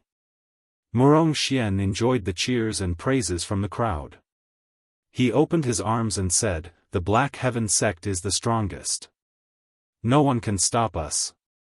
We will definitely win this hegemony tournament." His declaration of victory pushed the atmosphere to its peak. Black Heaven sect. Black Heaven sect. Black Heaven sect, everyone was shouting the Black Heaven sect's name. No one thought that Murong Xian was bragging because the strength that the Black Heaven sect had displayed had convinced everyone. The Black Heaven sect was unstoppable. Is everyone from the Black Heaven sect so arrogant? However, compared to the excitement of the audience, the sky prides of the opposing orthodoxies had ugly expressions on their faces. If the Black Heaven sect took all the limelight, then what was the point of their existence? Was he trying to show off the strength of the Black Heaven sect? In the skybox, Chu Quanren laughed out loud. I didn't realize that Murong Xian was actually this flirtatious. He did not object to this. Murong Xian and the others, who had been trained, tortured, by him for more than 2 months, were qualified to enjoy such cheers. They had the strength to be so arrogant. Group D, second match. It was Lady Snowdrift from the Heaven Cord sect against a genius from the Eight-Wind Palace. Fairy Snowdrift held a guqin in her hands, and the sound of the guqin could disturb one's mind. There were also guqin waves that spread with spiritual power, attacking the prodigy from afar. Compared to Murong Xian's quick battle, this one lasted for less than an hour. In the end, Lady Snowflake emerged victorious. The third, fourth, and fifth matches lasted for 4 hours. The sixth match. Nangong Huang walked into the arena. It's finally my turn. The corner of his lips curled up slightly as he looked at his opponent. His opponent was a sky pride from the Thunder Falcon tribe. Although he was not as strong as the young Emperor Lei Mingtian, he was still quite strong. Unfortunately, his opponent was Nangong Huang. Thunder Falcon tribe, I remember you had 2 young emperors in the past, right? One of them was the young Emperor Lei Ao from the old era, but he was killed by my sect leader. The current young Emperor Lei Mingtian was also defeated by my sect leader. Speaking of which, there's quite a bit of history between you and the Black Heaven sect. Nangong Huang smiled faintly. Cut the crap. Bring it on. The sky pride from the Thunder Falcon tribe stared at Nangong Huang with a solemn expression. Silver-white lightning gathered around his body, and with a stomp on the ground, his entire body shot out like a cannonball. Nangong Huang swung the deep abyss rainbow in his hand towards the void, and a surge of sword chi exploded like a tsunami. The area of attack covered half of the arena, and the sky pride from the Thunder Falcon tribe was sent flying. With just one slash, the sky pride from the Thunder Falcon tribe was sent flying. His body was cut by the sword chi, and he could no longer fight. Sage Technique, Tidal Sword Technique. Nangong Huang sheathed his long sword and smiled faintly. He ignored the Thunder Falcon tribe's sky pride, sheathed his sword, and turned around to leave. All that was left was the cheering audience. The Black Heaven sect won again. 1 slash, just 1 slash. That's amazing. No one can stop the Black Heaven sect now. Sage Technique? A sage technique that's never been seen before. Which sage from the Black Heaven sect created this new technique? Some of the Orthodoxy's sect leaders who knew about the Black Heaven sect were puzzled. Every Orthodoxy only had a few sage techniques. It was the same for the Black Heaven sect. However, they had never seen the sage technique that Nangong Huang used before. There were 2 possibilities. It was either Nangong Huang's own opportunity, or the Black Heaven sect had gained another sage technique. If it was the latter, it meant that Nangong Huang was not the only one who knew this sage technique. The other disciples of the Black Heaven sect might also know this sage technique. At that thought, the sect leaders of several orthodoxies narrowed their eyes. Had the Black Heaven sect grown so powerful without them realizing it? 6 orthodoxies, 12 sky prides, and 6 of them had already won. The 6 of them were Nangong Huang and Murong Xian from the Black Heaven sect, Lei Mingtian from the Thunder Falcon tribe, Lady Snowflake and Xiao Tianai from the Heaven Cord sect, and Li Yin from the Supremacy Dao Palace. As for the Linghu clan and 8 Wind Palace, none of them advanced to the next round. Especially the Linghu clan, their young emperor had been knocked unconscious by Murong Xian in just a few moves. They had lost all face. The 6 of them drew lots again for a new round of matches. Lei Mingtian? Nangong Huang looked at the opponent he drew and could not help but look surprised.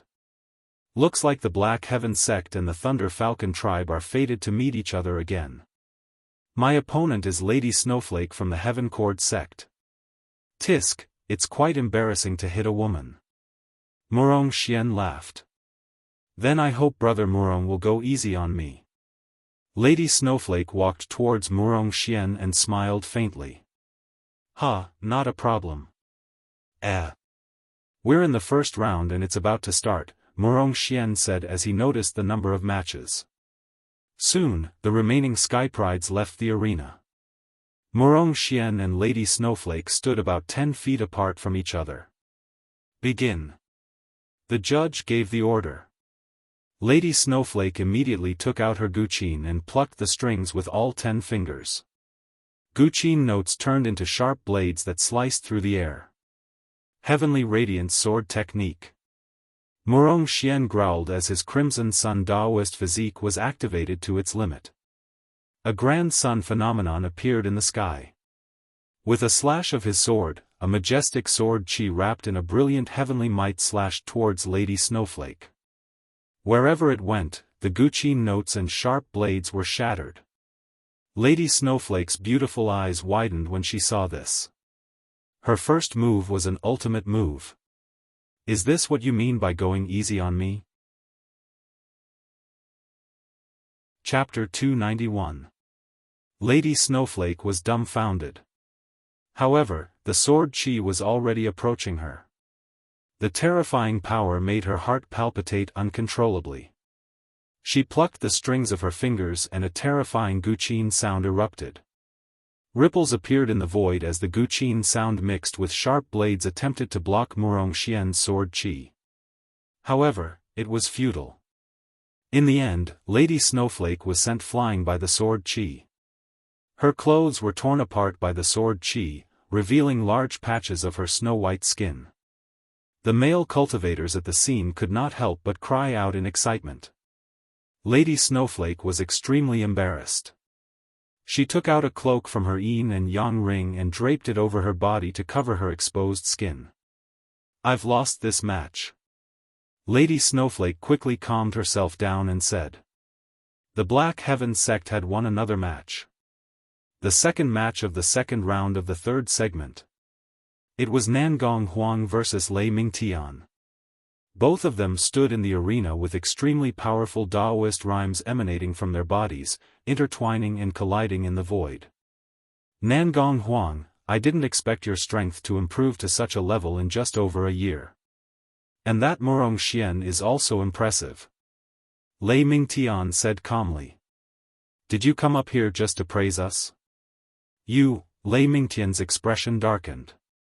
The tallest tree in the forest will be destroyed by the wind. Do you people from the Black Heaven sect really think that no one can stop you?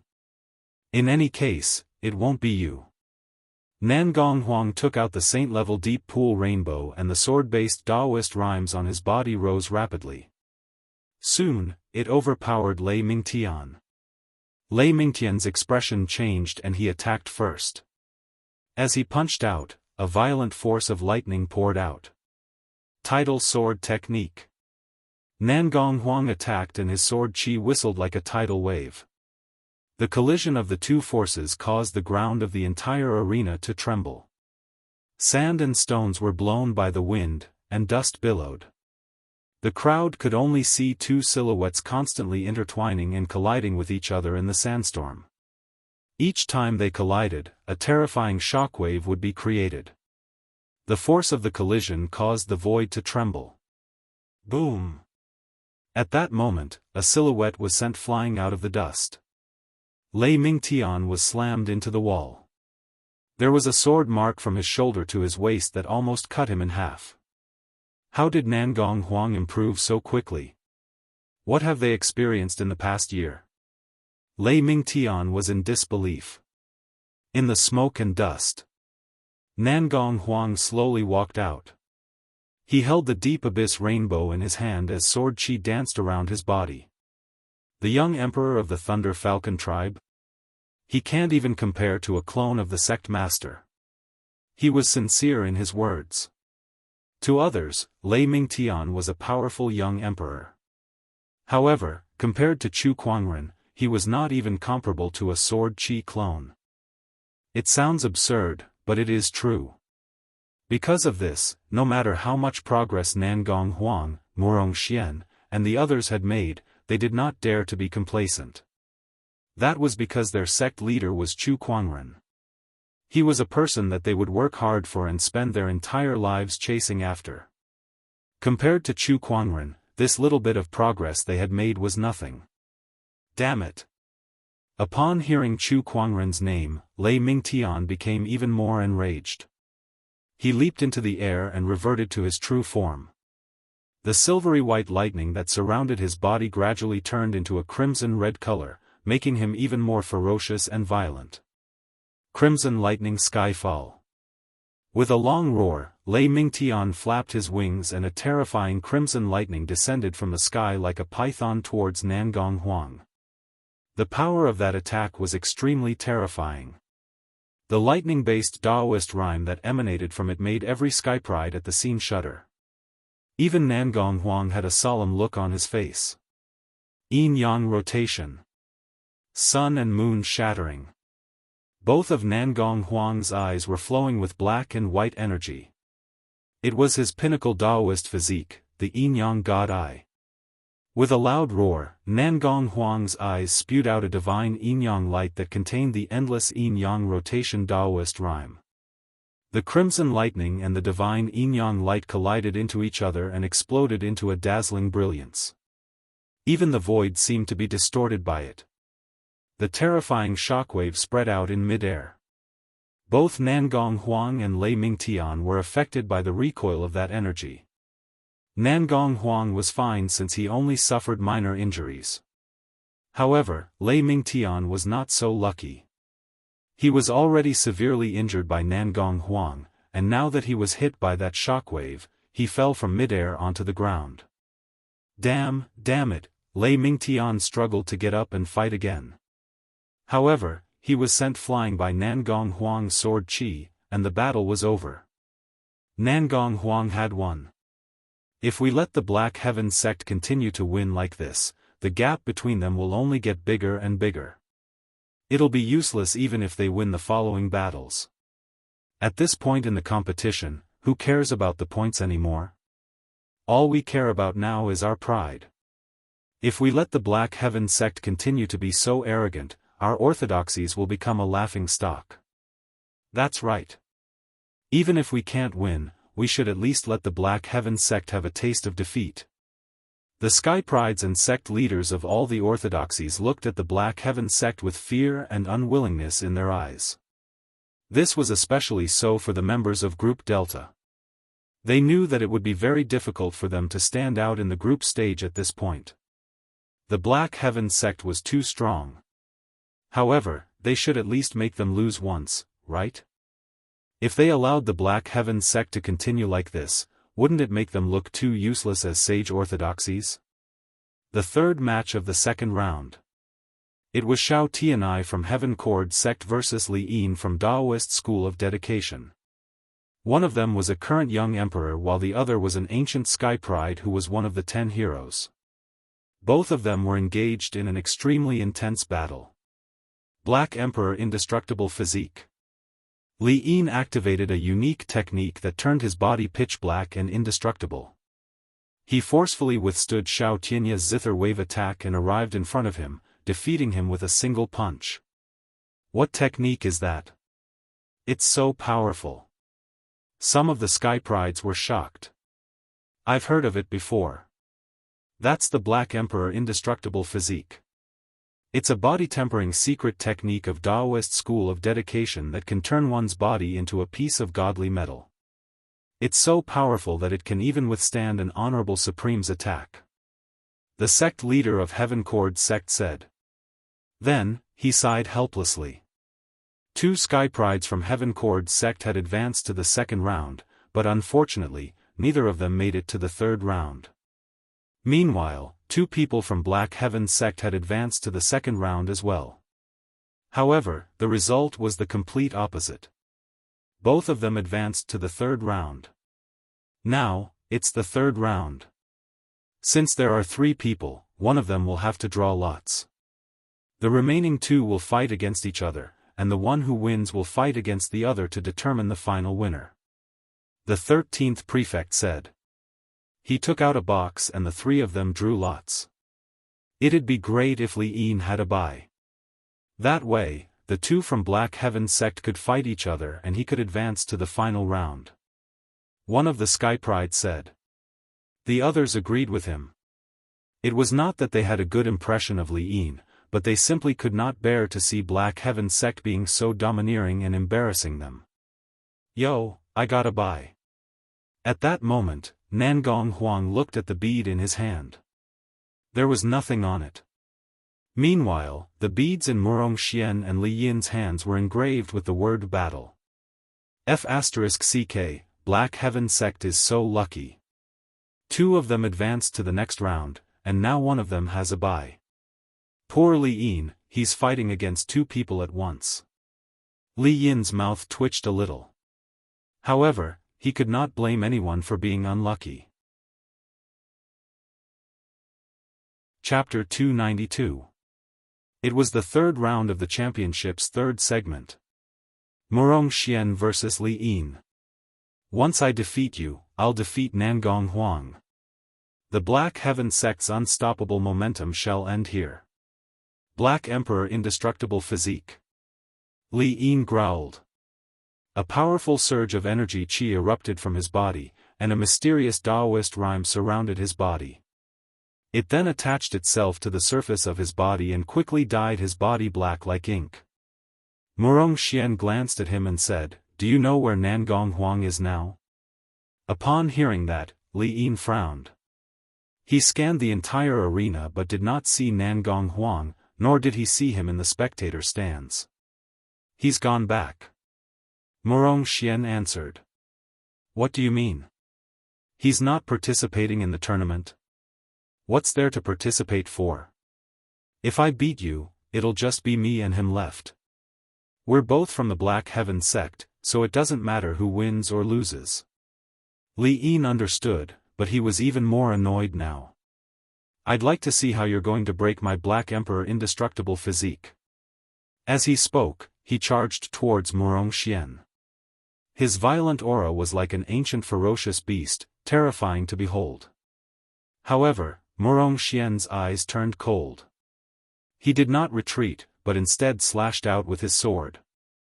Then, an earth-shattering sword qi surged towards Li Yin. Li Yin let out a low roar and stood still. Countless sword qi landed on his body, letting out a series of clanging sounds. It's useless. Your sword qi can't break my body. You can't beat me. Li Yin said loudly. In fact, this earth-shattering sword qi could not hurt him at all. It did not even leave a white mark on his body. Such a powerful physique-tempering technique shocked many people. Amazing, he can win. He can beat Murong Xian. The Black Heaven sect's invincible momentum will end here. The crowd of Sky Prides was extremely excited. In the spectator stands, Linghu clan head laughed and said to Chu Kuangren, It looks like Murong Xian is going to lose. Oh, do you want to make a bet? Chu Kuangren chuckled. What bet? Let's bet on whether or not Murong Xian will win. If he wins, I want 100 million caddies of high-tier spirit stones from your Murong clan. How about that? Many sage orthodoxies were shocked when they heard this. 100 million caddies of upper spiritual stones was not a small sum. Even a sage orthodoxy would find it difficult to fork out such a sum. Was Chu Kuangren really so sure that Murong Xian would win? Patriarch Linghu's heart began to beat a retreat. However, when he saw that Murong Xian's sword energy could not harm Li Yin at all, he suddenly had an idea. Could it be that Chu Kuangren was just bluffing? He pretended to be calm, but in reality, he was not sure that Murong Xian would win either. However, with his usual style of doing things, it would not be appropriate for him to show it directly. He even used an outrageous bet to hide the uneasiness in his heart. He felt that he would be scared and not dare to bet with him. Patriarch Linghu thought about many things. Then, he looked at Chu Kuangren's calm face and felt that he was right. If Chu Kuangren really thought that Murong Xian could win, then he should have shown an appropriate amount of uneasiness to trick Patriarch Linghu into betting with him. However, he was so calm, which meant that he was feeling uneasy and was pretending to be calm to scare Patriarch Linghu off so that he would not dare to bet with him. What a cunning Chu Kuangren. Meanwhile, Chu Kuangren had no idea that Patriarch Linghu had gone through a brainstorm in that short period of time. All he saw was Patriarch Linghu laughing and saying, "Chu Kuangren, do you really think I'm scared? I'll bet with you. However, if Murong Xian loses, I don't want any soul stones. All I want is the Descendant Self sword on your waist." Chu Kuangren raised an eyebrow. "You want my Descendant Self sword with just 100 million soul stones? You're really shameless." After all, the Descendant Self sword had fused with a sword soul and possessed a complete spiritual consciousness. It was almost foreseeable that it would become an emperor weapon in the future. Not to mention 100 million soul stones, even 1 billion soul stones would not be enough. "Why, are you afraid?" "There's nothing to be afraid of." "It's a deal then." Chu Kuangren chuckled. At his words, the Descendant Self sword trembled a little as if it was a little displeased that Chu Kuangren was using it as a gambling chip. "Don't worry, he won't win." Chu Kuangren placed his hand on the sword's hilt and comforted it for a while. Compared to his calmness, Patriarch Linghu was anxious. Chu Kuangren had agreed so readily. Was he really sure that Murong Xian would win? Was his previous speculation wrong? "I'd like to bet with Brother Chu as well." At that moment, a voice came from the void. It was a white-robed elder who had spoken. Everyone looked at him. That elder's surname was Hong, and he was the Sky Emperor Palace Lord. "Oh, even the Sky Emperor Palace is here to join in the fun. I don't think I've had any dealings with you guys," Chu Kuangren said. "Heh, I'm just a gambler. I couldn't help myself when I heard someone talking about gambling. Please forgive me, Brother Chu." The Sky Emperor Palace Lord chuckled. "It's all right. Since Palace Lord Hong is so interested, I won't reject you. What would you like to bet on, Palace Lord Hong?" "I'll bet on whether Murong Xian will win. If he loses, I want that little bird on your shoulder." At that, the crowd could not help but look at Lil Red, who was perched on Chu Kuangren's shoulder. They were curious as to why the Sky Emperor Palace wanted that bird. Then, someone thought of something and his eyes narrowed. "Don't tell me that's the godly phoenix." The crowd was in an uproar when they heard that. Rumor had it that the godly phoenix had acknowledged Chu Kuangren as its master. A bird that was valued by the Sky Emperor Palace was naturally extraordinary. It was most likely the godly phoenix. "You want to bet on the godly phoenix? Do you have what it takes?" Chu Kuangren said indifferently. 1 billion top-tier soul stones and 2 sage weapons." The Sky Emperor Palace Lord said something shocking. Compared to Patriarch Linghu, his bet was much bigger. Even if it was a sage orthodoxy, if they suddenly lost 1 billion kilograms of spirit stones and 2 sage artifacts, it would definitely be a huge blow to them. Only a top-notch sage orthodoxy like the Sky Emperor Palace would dare to make such a bet. If it were any other sage orthodoxy, they would have to think twice even if the bet was reduced by half. That's not enough. I want all of the Sky Emperor Palace's cultivation techniques unconditionally. Do you agree? All right. The Sky Emperor Palace Lord gritted his teeth and agreed.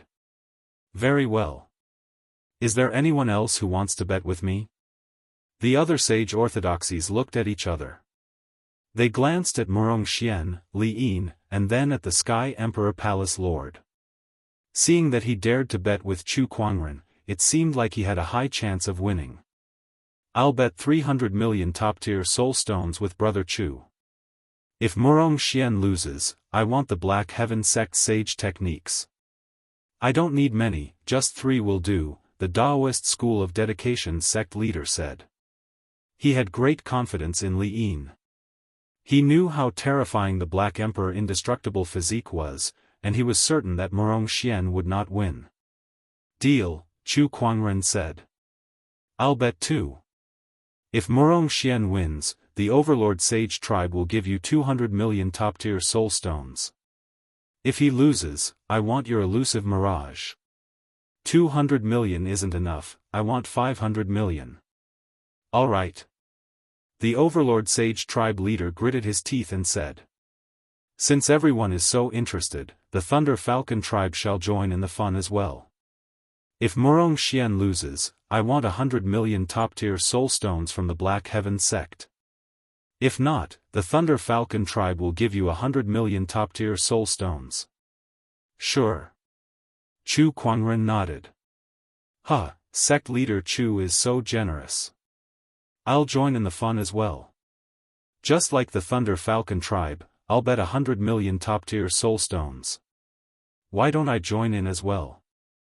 The Sky Prides from all the sage orthodoxies could not help but gulp when they saw Chu Kuangren making such a shocking bet with the sage orthodoxies leaders. Crazy, crazy, Chu Kuangren must be crazy. Chapter 293. Crazy, crazy. Chu Kuangren is crazy.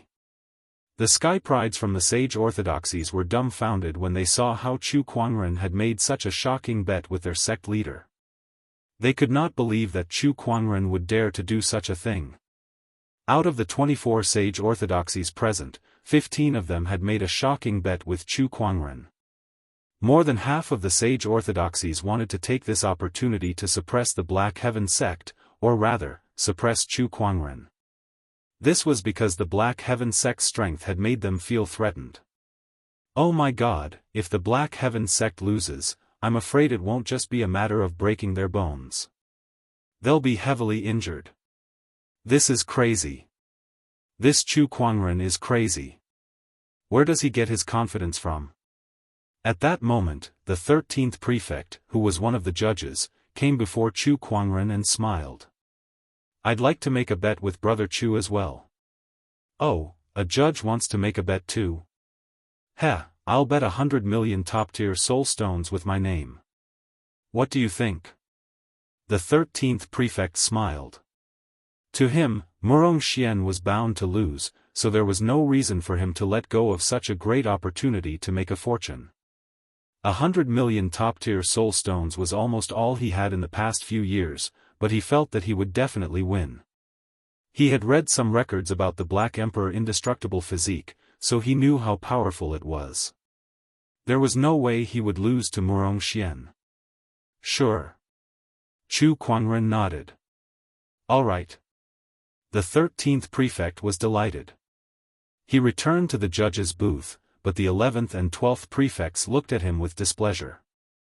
13th prefect, as a judge, I'm afraid you'll be criticized by others for being too reckless. The 11th prefect said. It's no big deal. I'm making a bet as an individual, so it doesn't conflict with me being a judge. The 2 prefects frowned, but they did not say anything else. Everyone was watching the situation in the arena. Now, this battle was no longer just between Murong Xian and Li Yin. It involved the shocking bet of more than 10 orthodoxies. Fortunately, the 2 of them had been fighting all this time and didn't know about the bet. Otherwise, who knew how scared they would be? In the skybox. Compared to Chu Kuangren's composure, Qin Wushuang, Jun Yi, and the others were much more anxious as they stared at the arena. Murong Xian, you must win. Jun Yi put her palms together as if she was praying. Chu Kuangren laughed and said, "Is there a need to be so nervous? Oh, my sect leader, do you know how much you just gambled with these orthodoxies? Putting aside the Kunwu sword, godly phoenix, mirage, and sage techniques, just the superior grade spirit stones alone are worth 2 billion. Jun Yi said with 2 trembling fingers. She could not imagine how chaotic the Black Heaven sect would be if they lost. It's only 2 billion. It's just, Jun Yi and the others stared at Chu Kuangren with widened eyes. Nothing more? Just hearing this number made their legs tremble in fear. Why was the sect leader still so calm and unperturbed? Should he say that he was truly worthy of being the sect leader? The few of them looked at each other helplessly. They could only pray that Murong Xian would win this match. Not far away, the sect leaders who gambled with Chu Kuangren were discussing among themselves. The Linghu clan head said to the Daoist school of dedication sect leader, "Brother, Li Yin is a disciple of your sect. Do you think he can win?" "He can." The Daoist school of dedication sect leader laughed and said, "The Black Emperor indestructible physique is an extremely terrifying sage ruler technique. Once it's cast, even someone who's a realm higher than Li Yin can't break it." "That's right." The Sky Emperor Palace Lord nodded. "I've read about this sage ruler technique in the archives. With Murong Xian's current cultivation level, even if he's a realm higher, he won't be able to break the Black Emperor indestructible physique. That was also the reason why he dared to bet with Chu Kuangren." Hearing the words of the two of them, the sect leaders were completely relieved. That means the Black Heaven sect is going to lose big this time. I can't wait to see Chu Kuangren's face when he's defeated. It's true that Chu Kuangren is a peerless sky pride, but it's too bad that he's too arrogant. It's time to teach him a lesson. That's right. In the battle arena. The battle between Murong Xian and Li Yin was in full swing. With his Black Emperor indestructible physique, Li Yin was able to withstand Murong Xian's sword chi on his body, making it impossible for him to be hurt. On the contrary, Murong Xian had to block every single one of his attacks. At that moment, Li Yin was able to suppress Murong Xian. Where's your arrogance from before? Didn't you say that you're going to defeat me? Why is it so difficult for you to block a few of my punches now? Where's your sword chi? Keep using it." Li Yin laughed out loud and continuously waved his fists. Although Murong Xian looked a little battered, if one were to pay attention, one would notice that his eyes were calm and composed. There was not a hint of panic in them. "Lose for me." Li Yin threw a punch, and a violent Daoist rhyme erupted like a mountain torrent, sending Murong Xian flying a few hundred meters away. Murong Xian spat out a mouthful of blood, but he still stood firmly. "Let's see how long you can last." Li Yin decided to use his strongest attack. He raised his hand to the sky, and the surrounding spiritual energy gathered in his palm, gradually forming a pitch-black spear. A Daoist rhyme that was filled with a destructive aura emanated from it. It was extremely terrifying. "Black Divine Spear!" Li Yin shouted. This was an attack that was paired with the Black Emperor indestructible physique. It was also Li Yin's strongest attack, and he rarely used it. At that moment, the battered Murong Xian revealed a smile. "This is what I've been waiting for." Murong Xian's figure flashed, and he took a step forward, displaying an extremely fast movement technique. In the blink of an eye, he had traveled a few hundred meters and raised his hand to slash at Li Yin's armpit. With a clang, sparks flew everywhere. The originally indestructible Black Empress' indestructible body actually began to crack under this sword strike, and it instantly collapsed. Even the strongest attack that Li Yin had prepared could not be unleashed due to the destruction of the Black Emperor indestructible physique. In just an instant, the tables had turned. "You're the one who's going to lose." Murong Xian swung his sword, and a majestic sword chi enveloped Li Yin, severely injuring him who had lost the Black Emperor indestructible physique. With that one attack, Li Yin's aura became extremely weak, and he fell to the ground. He looked at Murong Xian in disbelief. "You? How did you see through my Achilles heel?" "I don't know either, but someone told me." Murong Xian chuckled. The person he was referring to was none other than Chu Kuangren. Chu Kuangren had already given Murong Xian and the others detailed information about all the Sky Prides present, including Li Yin's weaknesses. Murong Xian seemed to be at a disadvantage, but everything was going according to his plan. He was just waiting for Li Yin to reveal an opening so that he could defeat him. Impossible. How can the Black Emperor indestructible physique have an Achilles heel? The Sky Emperor Palace Lord exclaimed. The Daoist school of dedication sect leader was also shocked. The complete Black Emperor indestructible physique has no Achilles heel. However, Li Yin has only cultivated the incomplete version, so this Achilles heel will appear when he uses the Black Divine Spear. At that moment, Chu Kuangren said. Then, he looked at the Sky Emperor Palace Lord and the others with a gentle smile. "Everyone, please hand over your bets." Behind him, Qin Wushuang, Jun Yi, and the other Daoists also stared at the Sky Emperor Palace Lord, Linghu clan head, and the others with glowing eyes. At that moment, there was only one thought in their minds: we've struck gold. Chapter 294. Chu Kuangren had long known that Li Yin's Black Emperor indestructible physique had a flaw, and he had also told Murong Xian and the others about it. This was also the reason why he dared to make this shocking bet. Based on the analysis of the Eye of Revelation, Murong Xian's chances of winning were as high as 90%. There was no reason for him to miss out on such an opportunity to amass wealth. That's impossible. Even if Li Yin had cultivated the incomplete invincible Black Emperor body, how did you know? The Sky Emperor Palace Lord shouted. You don't need to know that. Chu Kuangren said calmly. No matter how hard the Sky Emperor Palace Lord and the others racked their brains, they would never know that Chu Kuangren possessed a divine ability called the Eye of Revelation.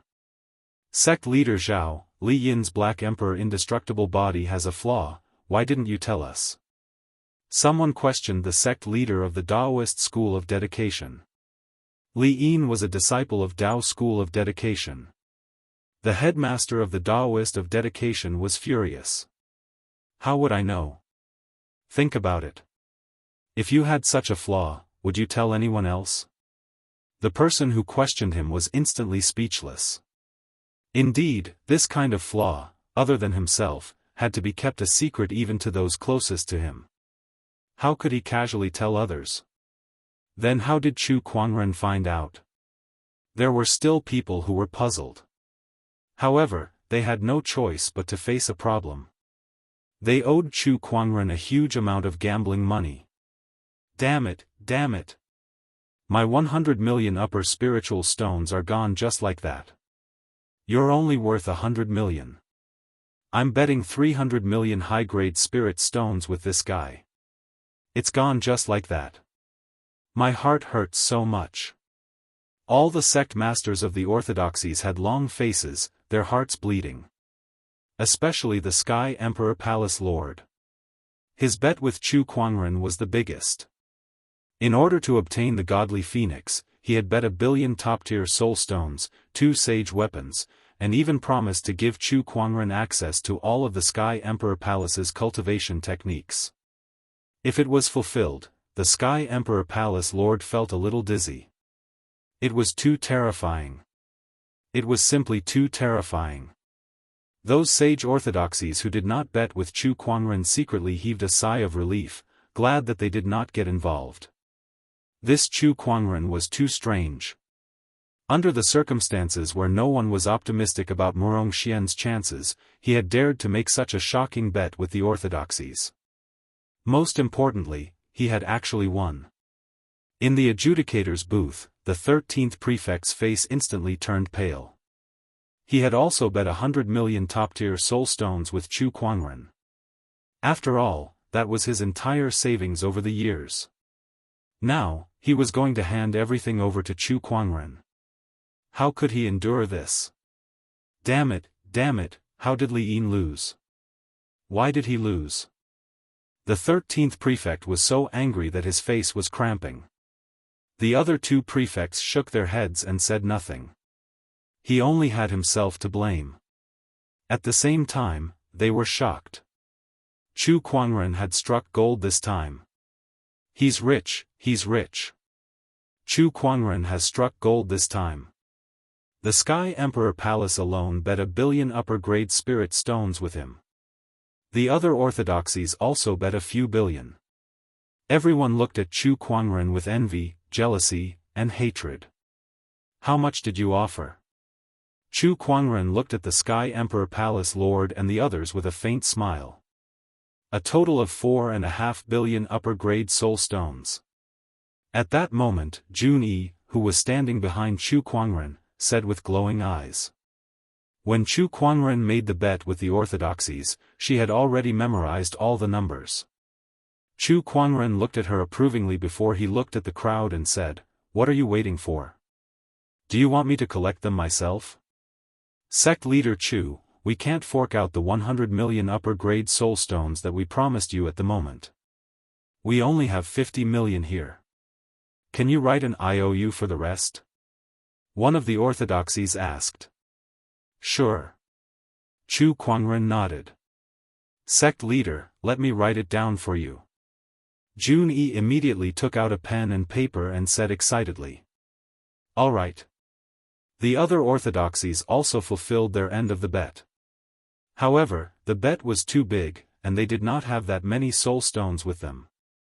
Hence, they could only hand over a portion first and write an IOU for the rest. The orthodoxies' sect leaders looked terrible, especially the Sky Emperor Palace Lord and the Overlord Sage Tribe leader. Their hands were shaking when they wrote the IOU. This time, they had suffered a huge loss. Everyone, I hope that the Black Heaven sect can collect the rest of the soul stones within a month. Otherwise, I'm sure none of you would want me to visit you personally, Chu Kuangren said. The crowd could not help but shiver at his words. Chu Kuangren would visit them personally. That was probably the thing that the sage orthodoxies feared the most. The incident with the Murong clan and the Shang clan was still fresh in their minds. Sect leader, there's still someone who hasn't paid up. Jun Yi, who was counting the bets, suddenly said. A cold glint flashed across Chu Kuangren's eyes as he swept his gaze across the orthodoxies. Oh, don't tell me there's still someone who wants to renege on the bet. I wonder who it is. Can you step forward and let me have a look? Sect leader, it's the 13th prefect. Jun Yi pointed at the 13th prefect at the adjudicator's booth. Even the adjudicator can't renege on the bet. Chu Kuangren's figure turned into a stream of light and arrived at the adjudicator's booth. The 13th prefect was shocked to see Chu Kuangren. He then smiled and said, well, Brother Chu, you see, as a adjudicator, I shouldn't be involved in this matter. Do you think I can? No way. Chu Kuangren immediately interrupted him. 13th prefect just said that he would bet with me in his personal capacity. Why, now that you're the adjudicator, you want to renege on the bet? Brother Chu, you've already won so much. It doesn't matter if you win more or less. Do you really want to go this far? The 13th prefect retracted his smile and said in a deep voice. He had spent so many years accumulating these soul stones, and he was unwilling to give them to Chu Kuangren. It's fine if you don't want to give them to me. You can even exchange your life for it. Chu Kuangren chuckled and said. Chu Kuangren, don't you dare. Let's see if I dare or not. As soon as he said that, an incredibly cold sword-based Daoist rhyme instantly enveloped the entire adjudicator's booth. It was as if the surrounding air had turned into countless sharp swords, ready to cut the 13th prefect into 1,000 pieces in the next instant. The 11th and 12th prefect stood up in shock. At that moment, the 13th prefect also remembered what kind of person Chu Kuangren was. This was an unreasonable fanatic, a madman. He could challenge sage orthodoxies and slay sages. What else did he not dare to do? The 13th prefect was just an honorable supreme. Even if there were sages in the first city, would the sages fight Chu Kuangren to the death for him? There was a high chance that they would not. Here, for you. The 13th prefect reluctantly took off his yin and yang ring. Chu Kuangren scanned it with his spiritual thought and said, "There's only about 80 million. There's still 20 million left. Prefect, please prepare it and send it to the Black Heaven sect in a month's time." Chu Kuangren, you. The 13th prefect was so angry that his body was trembling, but he dared not say a word. "You don't have to do that. It's only right that I lose the bet." Chu Kuangren then turned around and left the audience seats. The 11th and 12th prefect looked at the 13th prefect with pity. What happened today was definitely a huge blow to the 13th prefect, who valued money as much as his life. They would not be surprised even if the 13th prefect went crazy on the spot. Chapter 295. When Chu Kuangren returned to the skybox, he saw Murong Xian sitting on the ground with a pale face and beads of cold sweat on his forehead. What's wrong with him? Is his injury too severe? Without hesitation, Chu Kuangren cast the spring breeze healing technique on Murong Xian, and the injuries on his body quickly healed. However, he still sat on the ground weakly. "Sect leader, he's just scared out of his wits." Zhu Ni chuckled beside him. "Scared out of his wits?" "That's right." After Murong Xian defeated Li Yin, he heard about the bet between Chu Kuangren and the 15 sage orthodoxies. He was so scared that his soul almost left his body. He did not dare to imagine how much the Black Heaven sect would have to pay if he lost. Would that not make him the Black Heaven sect's greatest sinner? He could not even stand properly at the thought of that. "Sect leader, you really dared to bet. What if I lost? My life isn't worth that many soul stones." Murong Xian said tearlessly. "Did you lose then?" "No. Isn't that good enough?" Chu Kuangren said calmly. That trust made Murong Xian's heart feel heavy. He was so close to tears that he wanted to rush up and give Chu Kuangren a hug. Chu Kuangren kicked him away. "I've won quite a lot today. When we get back, you can eat and play whatever you want. I'll pay for it all. All hail the sect leader." The crowd was extremely excited. "Sect leader, look, this bet was made for me after all." "I don't think I can take any of it," Murong Xian said with a straight face. "No way. Please don't, sect leader. Just a little." The faces of the other orthodoxies twitched when they saw the Black Heaven sect crowd fooling around.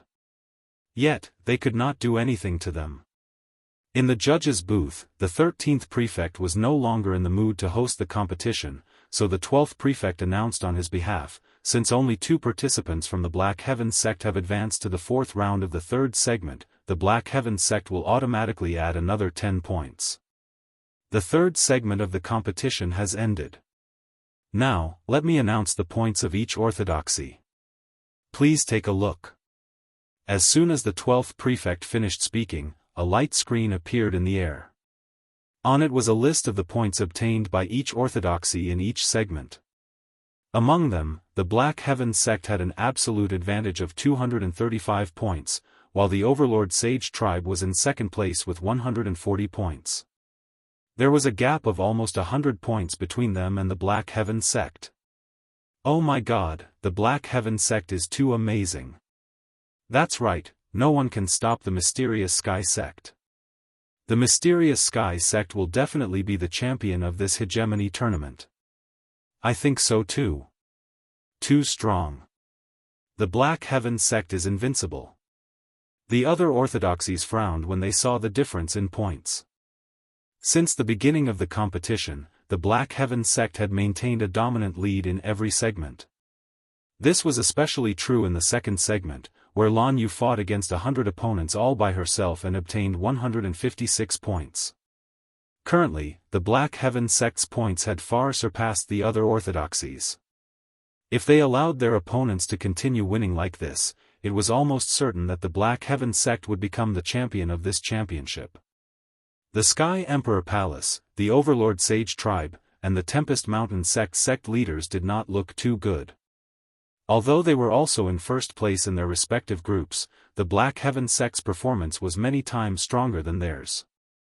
They were unstoppable throughout the competition. The members of Group Delta, on the other hand, looked even gloomier. After all, the Black Heaven sect had gained all these points by stepping on them. We can't beat the Black Heaven sect anymore. Even if they lose in the next segment, their points will still be enough to crush us, the Linghu clan head said in a grim tone. Although we can't win, it would make us look useless if we were to leave the competition in such a pathetic manner. No matter what, we have to make the Black Heaven sect look pathetic, the Thunder Falcon tribe leader said as he stared in the direction of the Black Heaven sect. The other orthodoxies in Group Delta had the same thought as well. The third segment had ended. Chu Kuangren led the crowd and left. That night, it was another round of revelry. Chu Kuangren, who had won 4.5 billion top-tier soul stones, was not stingy at all as he went to the Four Seas restaurant. "Boss, I'll book this restaurant for you." When Chu Kuangren arrived at the restaurant, he said generously to the owner of the restaurant. The owner of the Four Seas restaurant, the largest restaurant in First City, could not help but be stunned when he heard that. Then, he smiled and said, "My friend, you must be joking. As the largest restaurant in First City, you'll need at least 1 million top-tier soul stones to book this place for a night. Besides, we have many esteemed guests in our restaurant, so if you book the entire place, they might not be happy. Take it." Chu Kuangren immediately threw a yin and yang ring at the owner and smiled. "There are 5 million top-tier soul stones in here. If it's not enough, you can add more. As for the others, just tell them that I, Chu Kuangren, have booked the entire place." The owner took the yin and yang ring and gulped when he saw that it was filled to the brim with top-tier soul stones. That many top-tier soul stones were equivalent to 2 months of the Four Seas restaurant's income. When the owner heard Chu Kuangren's name, he was even more shocked. "Oh my God, it's him. Brother Chu, please come in. I'll ask the others to leave now. Tonight, the Four Seas restaurant will be at your service." The owner smiled and bowed as he welcomed Chu Kuangren and the others into the restaurant.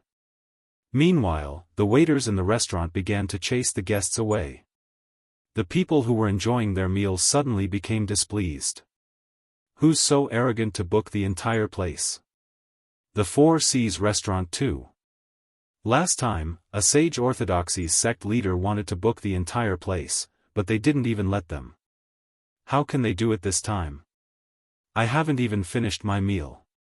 Faced with the crowd's dissatisfaction, a manager stepped forward and said, "Everyone, please calm down. As a token of our apology, everything is free this time. We welcome everyone to visit the Four Seas restaurant again."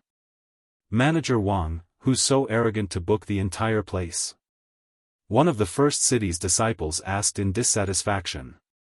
He was considered a regular customer of the Four Seas restaurant.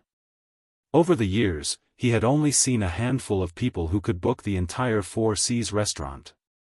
"It's Black Heaven sect leader Chu," the deacon said with a faint smile. A loud clang was heard. The wine glass in that disciple's hand fell to the ground. "Black Heaven sect leader Chu is Chu Kuangren?" "Yes."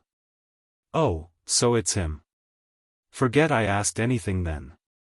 I'll take my leave first," the disciple said with an embarrassed smile.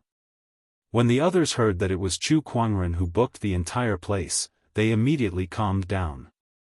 "Oh, it's sect leader Chu. Sect leader Chu is so generous. That's right, he's indeed a sect leader.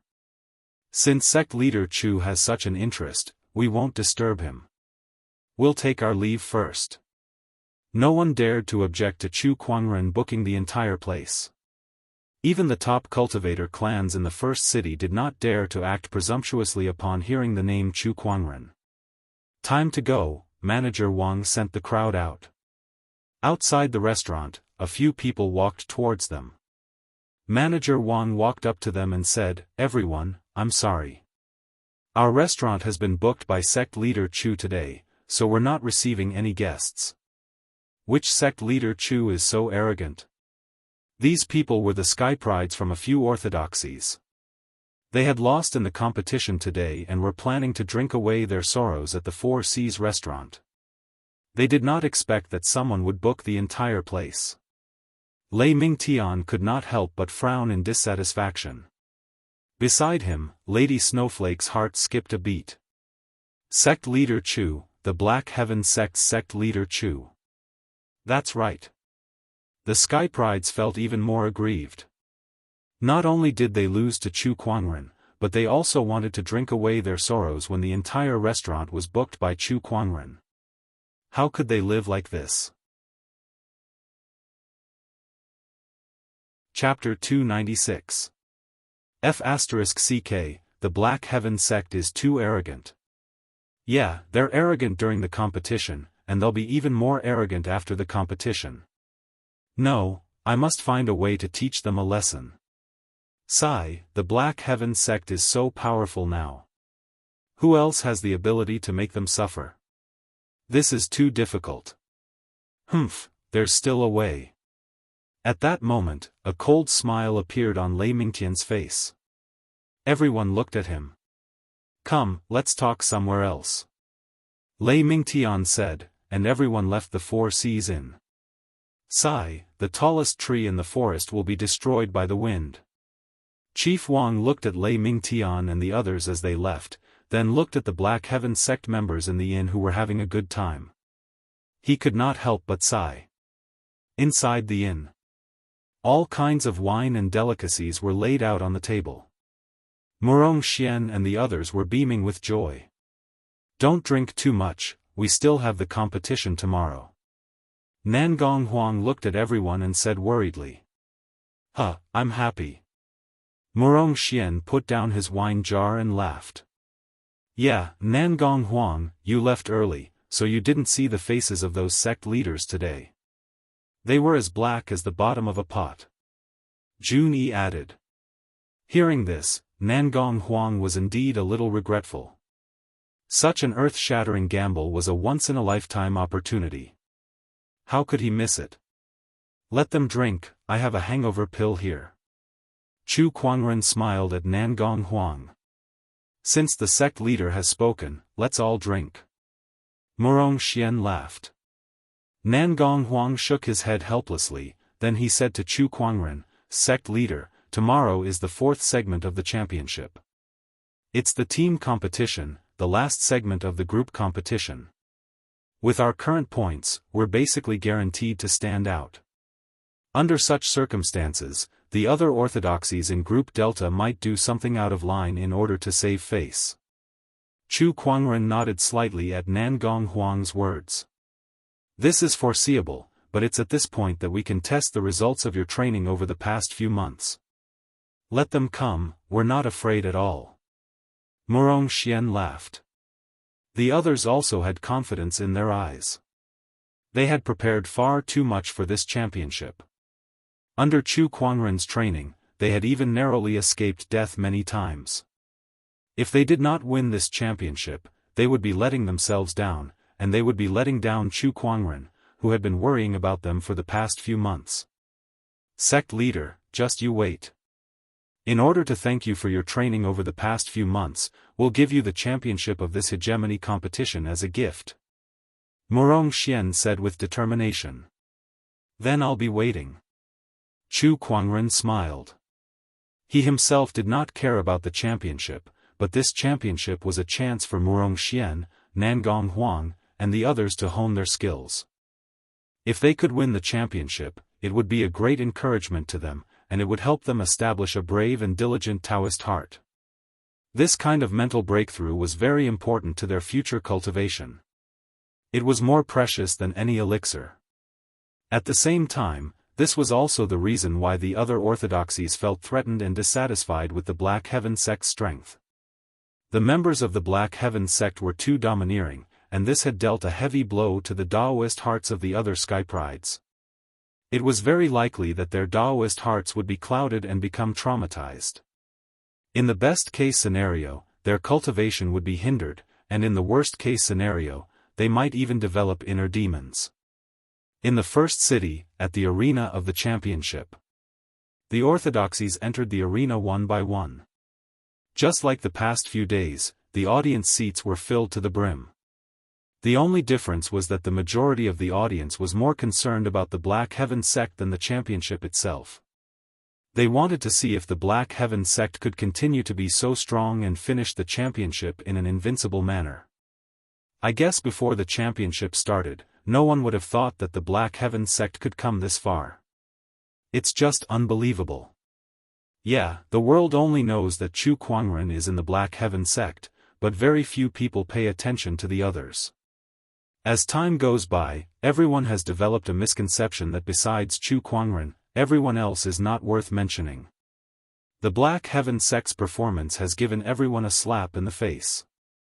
Look, the Black Heaven sect is here. As the Black Heaven sect entered the arena, countless people chanted their name.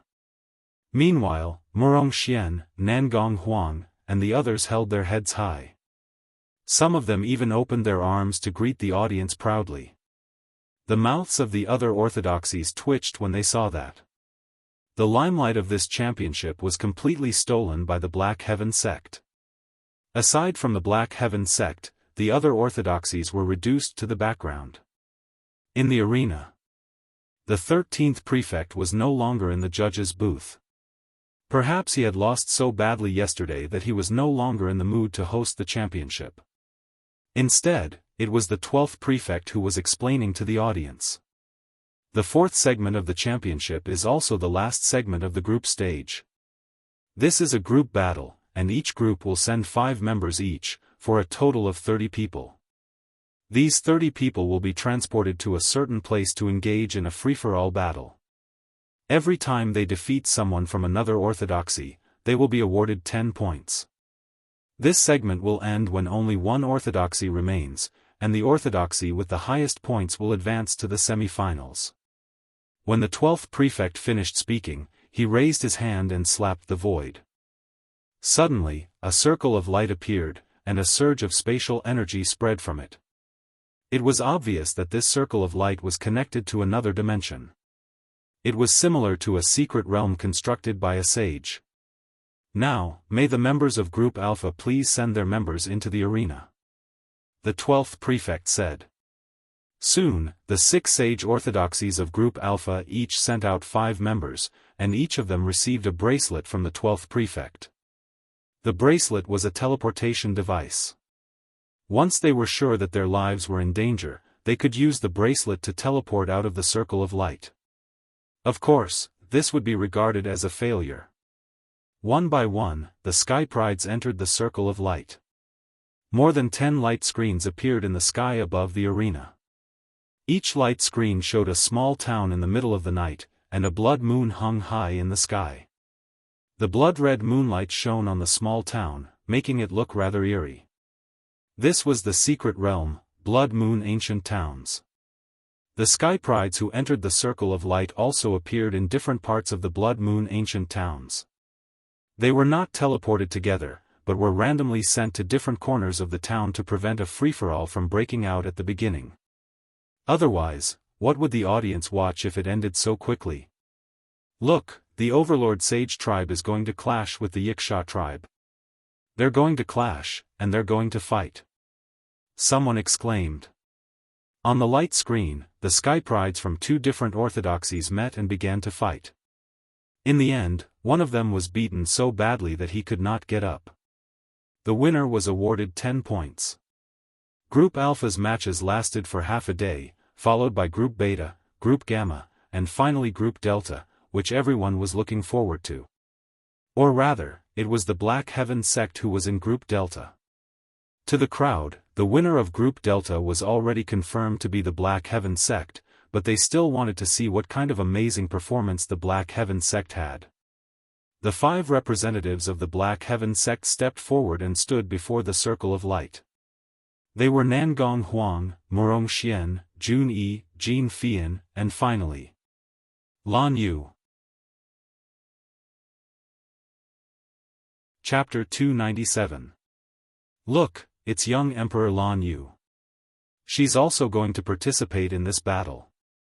That's great, I can see my goddess's valiant and formidable fighting posture again. *T, that's my goddess. Other than Lan Yu, Nangong Huang, and Murong Xian, I wonder how strong the other 2 girls are. The crowd discussed among themselves, anticipating the Black Heaven sect's performance. In the skybox, Qin Wushuang said to Chu Kuangren, sect leader, I can understand why you sent Jun Yi, but why did you send Jin Fian? Honestly speaking, she's not even as strong as I am. Wushuang, don't tell me you're unhappy that I didn't send you. Chu Kuangren laughed. I wouldn't dare. I'm just speaking the truth. Jin Fian is no match for you in a one-on-one battle, but she and Jun Yi are more suitable in this segment. Qin Wushuang was a little surprised. He knew that Chu Kuangren would never speak without evidence. Since Chu Kuangren said so, he must have his reasons. Then I'll wait and see. Qin Wushuang smiled.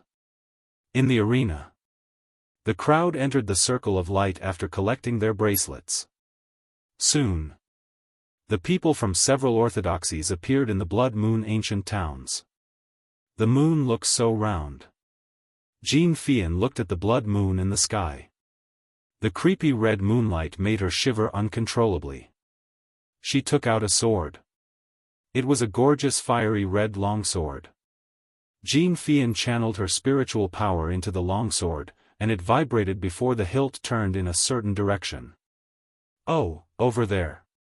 Jin Fian dashed towards the direction the hilt was pointing at. Meanwhile, in other parts of the Blood Moon ancient towns, the sky prides from various orthodoxies had also begun to move. In the spectator stands, the audience was staring at the screen. Look, someone's going to meet them. It's the sky prides from the Thunder Falcon tribe and the 8-Wind Palace. I think they're going to fight. Some of the audience members said expectantly. The others looked like they were ready to watch a good show too. However, on the screen, the sky prides from the Thunder Falcon tribe and 8-Wind Palace did not fight. Instead, they looked at each other, gathered together, and continued to search the Blood Moon ancient towns. This scene caused many people to be astonished. What's going on? Why aren't they fighting? They even gathered together, looking like they want to cooperate. It was not just the Thunder Falcon tribe and the 8-Wind Palace. Everyone also noticed that the geniuses from the other orthodoxies did not make a move after encountering them. Instead, they were searching for something in the ancient town. Everyone was dumbfounded. What was going on? They were here to watch a fight, not to watch them make friends hand in hand. The sky prides of the Thunder Falcon tribe, 8-Wind Palace, and Linghu family all seemed to be getting along with each other. What were they up to? Wait, don't tell me they want to join forces to kick the Xian Tian sect out first. Suddenly, someone reacted and said. The crowd burst into an uproar. Because from the looks of these people's behavior, it was highly likely that they were planning on doing so. The Black Heaven sect's performance had been too domineering, and they had completely crushed the other orthodoxies. It was not impossible for these people to gang up on them. Thinking of this, countless people cursed him for being shameless. *CK, this is too shameless. 5 orthodoxies teaming up against the Black Heaven sect. Hey, are you kidding me? This is too much. I think the Black Heaven sect is doomed this time. But what if the Black Heaven sect wins? While many people cursed them for being shameless, they were also looking forward to it. Along the way, the Black Heaven sect had gained the upper hand with their overwhelming strength. Many people thought that the Black Heaven sect would win for sure, but now that something like this had happened, the situation was heading towards an unknown direction. They wanted to see if the Black Heaven sect could create a miracle in this desperate situation. 5 against 1, that's 25 against 5. Is this the style of the sage orthodoxies here? You've really opened my eyes. Chu Kuangren suddenly laughed out loud. However, everyone could hear the sarcasm in his words. Sect leader Chu, this is what they call the tallest tree in the forest. The Thunder Falcon tribe leader sneered. Sect leader Chu, please don't be angry. It's just a competition. All's fair in war. It's just an alliance. Sect leader Chu, don't tell me you're a sore loser. The other sage orthodoxies sect leaders chuckled. It seemed like they had silently agreed with the Sky Pride's actions. Although it was shameless to do so, the championship's rules did not say that the other orthodoxies could not join forces. The crowd looked at Chu Kuangren, anticipating his furious expression. However, they could not help but be stunned by what happened next. Other than mocking the orthodoxies earlier, Chu Kuangren's expression was calm from the beginning to the end. He did not look the slightest bit angry at all. Seeing this, the sage orthodoxies sect leaders felt like they had punched cotton, unable to exert any strength. Sect leader Chu, you really have a good temperament. To be able to remain so calm at a time like this, your self-restraint is admirable. The Linghu clan head said sarcastically. In other words, Chu Kuangren was pretending. I say, do you dare to make another bet? At that moment, Chu Kuangren suddenly said. The crowd was stunned when they heard that. No way, again? Chu Kuangren had won 4.5 billion top-tier soul stones in the last round, and they had yet to recover from the pain. Now, Chu Kuangren wanted to make another bet with them? The sect leaders looked at each other, unsure if they should agree to it. Logically speaking, the Black Heaven sect should have no chance of winning against such a desperate situation. However, in the previous round, the crowd also thought that Morong Xian would not be able to defeat Li Yin. Yet, he still won in the end. At that thought, the crowd did not dare to act recklessly. What's wrong? Are you afraid?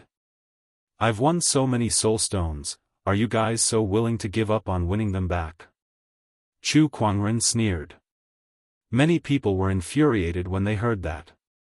Alright, I'll make another bet with you.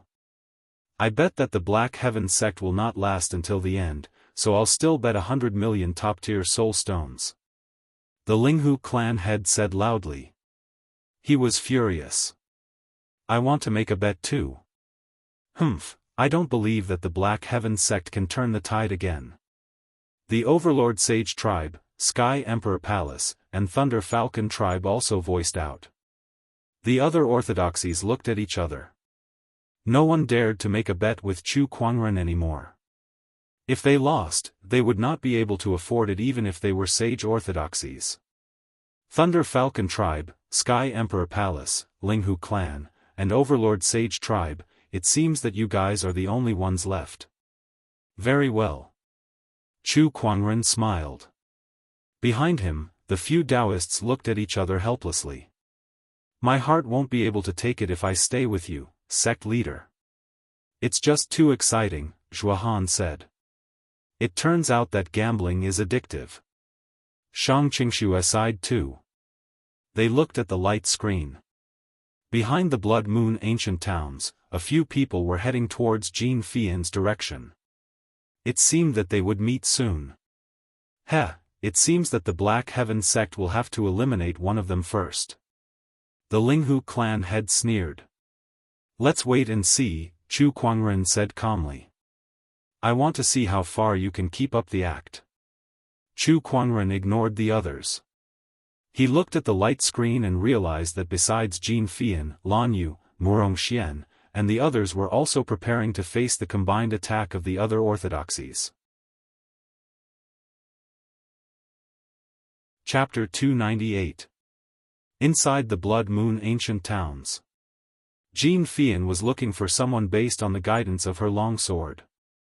Suddenly, she stopped in her tracks and her eyes narrowed. 3 figures appeared around her. They were the Sky Prides from the Thunder Falcon tribe, 8 Wind Palace, and Linghu clan. Jean Fian's mind raced as she quickly figured out what these orthodoxies were thinking. She could not help but chuckle. "What are you laughing at?" The Sky Pride from the Thunder Falcon tribe snorted. "Nothing. It's just that this is the first time I'm being ganged up on by other Sky Prides. I feel a little proud and a little happy." Jean Fian smiled charmingly. "Humph, so it's a crazy one. Let's go." The Sky Pride from the Thunder Falcon tribe snorted. They attacked from 3 directions at the same time. Sword chi, lightning energy, and fist strength were unleashed at the same time.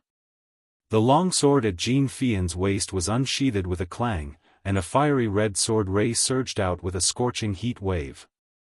Although Jean Fian had improved a lot under Chu Kuangren's training, it was still a tough fight for her.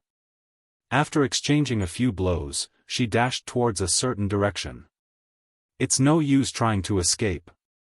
Everyone in the Blood Moon ancient towns is targeting the Black Heaven sect. Where do you think you can escape to? The 3 Sky Prides immediately gave chase. Jean Fian fought and retreated at the same time. On the other side, Murong Xian and Nangong Huang were also caught in a pincer attack from a few orthodoxies. Murong Xian, the Black Heaven sect is doomed to lose today. That's right. You won't be able to pass this round. On a certain tall building in the Blood Moon ancient towns, Lan Yu wore a gorgeous silver-white armor and held the scepter of light in her hand. Her wings were spread out, emitting a white light under the blood moon. An inviolable holy aura filled the void. Around her, there were 9 people. These 9 people were from various orthodoxies. Among them were the young emperors Lei Mingtian, Ling Huteng, and Li Yin. "Lan Yu, let me fight you." Lei Mingtian, who was also a young emperor, was the first to attack. Violent bolts of lightning gathered in his palm before he blasted it out. Holy protection. A white barrier of light appeared around Lan Yu. Lei Mingtian's attack was blocked by the barrier of light. Next, Lan Yu raised her hand and unleashed a fist-sized ball of light. "Everyone, be careful!" Lei Mingtian shouted. Everyone mobilized their spiritual energy in an attempt to block the ball of light. However, the ball of light suddenly exploded in Lan Yu's hand. Rays of dazzling white light exploded, forcing everyone to close their eyes. The moment they closed their eyes, Lan Yu made her move. Taking advantage of the fact that everyone was blinded by the white light, Lan Yu moved through the crowd at a speed that was beyond the perception of her spiritual sense. With every swing of the scepter of light, a genius would be sent flying with every strike, falling face first onto the ground. Not long after, the 9 heavens favorites were sent flying. 3 of them lost the ability to fight and lay on the ground, moaning in pain. So powerful. As expected of the Yao summoning tower, 1 against 100. This kind of strength is indeed powerful. Lei Mingtian couldn't help but say seriously. No matter what, I must make the Black Heaven sect suffer today." Li Yin sneered. He stepped forward and activated the Black Emperor indestructible physique. His entire body glowed with a metallic luster, and he threw a punch that caused the void to rumble. Scorching light. White flames appeared on Lan Yu's body and turned into a giant fireball that smashed through Li Yin's fist energy. The fireball landed on Li Yin's body and sent him flying with the Black Emperor indestructible physique's protection. After Li Yin was sent flying for dozens of feet, he smashed into a wall. The wall caved in from the impact. "It's useless. You can't hurt me." Li Yin stood up and laughed. He had learned his lesson this time. He knew that his weak point had been discovered by the Black Heaven sect, so he no longer used the Black Heaven Divine Spear. That way, his weak point would not appear. He could only rely on his indestructible physique to fight his opponent. But then, he realized that something was not right. There were white flames burning on his body. Although they could not break through his defense, they were like maggots that could not be removed. Not only that, but the white flames were also continuously weakening his Black Emperor indestructible physique's Daoist rhyme. Although it was very slow, it was very effective. Li Yin's expression changed. What kind of flame is this? The Black Emperor indestructible physique is very powerful. Unfortunately, in the face of the scorching light, it can only be disintegrated. Lan Yu said calmly. Be careful of this flame. Don't go head-on with it. Ling Hu Teng said. He leaped into the air and released sword chi to attack Lan Yu from afar. The others did the same. They had the advantage in numbers. They did not need to defeat Lan Yu quickly. As long as they depleted her spiritual energy, victory would eventually belong to them. On the street, Jin Fian was dodging the attacks of 3 sky prides behind her. The 3 of them used sword chi, fist energy, and even the power of lightning to attack her. Jin Fian dodged left and right, occasionally counterattacking. If it was a one-on-one fight, she could easily defeat any one of the 3. However, when they teamed up, she was under a lot of pressure. Jin Fian, you can't get away. The 3 sky prides chased after her relentlessly. You'll get beaten up if you keep chasing girls like this. Jin Fian laughed. I'd like to see how long you can laugh. The Thunder Falcon tribe Skypride let out a low growl, and the violent power of thunder gathered in front of him, turning into a thick lightning pillar that blasted out. Jin Fian held her long sword in front of her and blocked it with her sword chi. However, the lightning still sent her flying hundreds of feet away. She crashed into a wall, and her face was pale. Over there. Jin Fian did not continue to fight with them. Instead, she headed towards a certain direction. The Thunder Falcon tribe's Skypride was surprised. I can't believe this delicate girl can still run away after taking my attack. Humph, keep going. Let's see where she can run to. The Linghu clan Skypride scoffed. The 3 of them continued their chase. A while later, sounds of fighting could be heard from the direction they were pursuing. Upon closer inspection, they saw a group of people chasing after a woman. The woman was none other than Black Heaven sect's Daoist, Jun Yi. Huh, what a coincidence. The Thunder Falcon tribe's Skypride laughed. He looked at Jin Fian who was in front of him and said, You shall perish here with your fellow sect members. Jin Fian did not reply and sped up towards Jun Yi's direction. Compared to the 3 people who were chasing after Jin Fian, there were 5 people chasing after Jun Yi. The pressure on her was much greater than Jin Fian's, and it was obvious that she had sustained quite a few injuries. If it were not for the fact that they had been tortured by the sword chi clones during their training, they would have been defeated a long time ago. Jun Yi. Jin Fian called out. Fian, you're finally here. Jun Yi, who was struggling to hold on, was overjoyed when she heard Jin Fian's voice. The 2 of them met up with their backs facing each other. Around them were 8 Skyprides from different orthodoxies. Anyone with a discerning eye could see the difference in strength between them. Chapter 299. Sect Leader Chu, it looks like your Black Heaven sect's 2 female disciples are about to lose, Linghu clan head said with a smile. The other sect leaders looked at him too. No one thought that Jin Fian and Jun Yi could turn the tables. The difference in their strength was too great. 2 against 8. Moreover, their cultivation levels were no weaker than Jun Yi and Jin Fian. How could they possibly win in such a desperate situation? The audience was also discussing among themselves. Many of them were feeling sorry for the Black Heaven sect for being invincible, but they did not expect to be defeated by a few orthodoxies. Yes, they're going to lose. However, it's your disciples who are going to lose. Chu Quanren smiled. The sect leaders could not help but shake their heads and laugh at his words. Wait, guys, look. At that moment, someone looked at the light screen in surprise.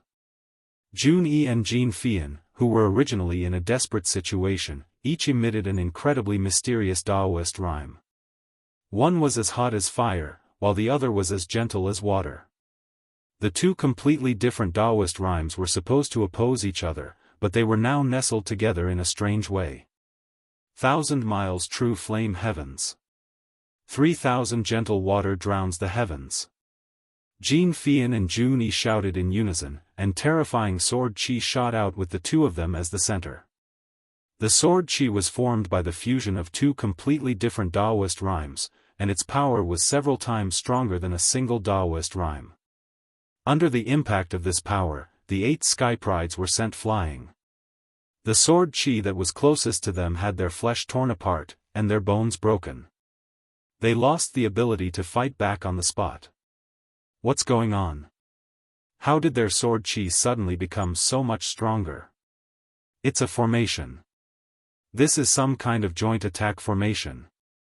F***ck, what kind of joint attack formation is this powerful? Their sword chi's power has increased by at least 7 times.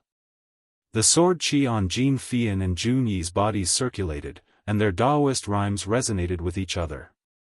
Under such circumstances, the sword chi that they unleashed individually was 7 to 8 times stronger, and their joint attack was even more terrifying. This is the first time I've used this ever-changing water-fiery yin-yang sword formation against an enemy. Looks like it's quite effective. Jin Fian smiled. She could feel that in the process of resonating with Jun Yi's Dao runes, an endless stream of energy was surging out of her body. Let's deal with them first, Jun Yi said lightly. All right. The two women struck at the same time.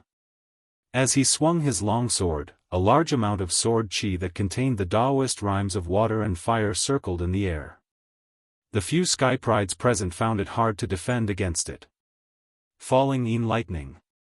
The Thunder Falcon tribe's sky pride shot out a black thunderbolt.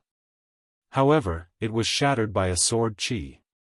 The Daoist rhymes of water and fire wrapped around the sword chi, releasing red and blue rays of light that blasted his body. In the blink of an eye, the sky pride from the Thunder Falcon tribe was reduced to his original form. He spat out a mouthful of blood and fell to the ground, unconscious. Clank clank clank, the sound of the guqin reverberated in the void as the young emperor of the Heaven Cord sect, Xiao Tianai, plucked at the strings of the guqin in a frenzy. Countless guqin sound blades flew towards the two women. That sounds awful. It's not even 1/10,000th as good as the sect leader. Jin Fian frowned as she and Jun Yi attacked together. The two sword chis overlapped and transformed into a magnificent sword light. Countless zither sound blades were shattered one after another. The sword light slashed towards Xiao Tianai, cutting the zither in his hand into 2 halves and even sending him flying. With just one sword attack, the young emperor Xiao Tianai was defeated. This sword formation, known as the everlasting water-fire yin-yang polarity transformation, struck fear into the hearts of all the sky prides present. Not long after, the 8 sky prides were all defeated by the two women. In the arena, all the sect leaders and sky prides stared at the scene in disbelief. They did not expect Jin Fian and Jun Yi to be able to unleash such terrifying power. What kind of sword formation is this? The Linghu clan head gulped. The Linghu clan was also a sword orthodoxy that was as famous as the Black Heaven sect. However, even the Linghu clan head had never heard of such a sword formation, let alone seen it with his own eyes. Rumor has it that Chu Kuangren also has a powerful sword formation called the Four Seasons sword formation. Could he have inherited some formation grandmaster's inheritance? Otherwise, how could he have so many terrifying formations? The Overlord tribe leader said with a serious expression. The others also felt that it was possible the more they thought about it. In the skybox, Qin Wushuang finally understood why Chu Kuangren said that Jin Fian was more suitable than him for this round. It turned out that she could join forces with Jun Yi to unleash such a terrifying sword formation. But sect leader, when did they learn this sword formation?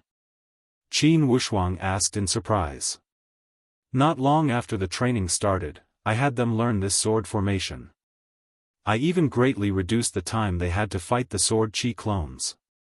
Chu Kuangren smiled.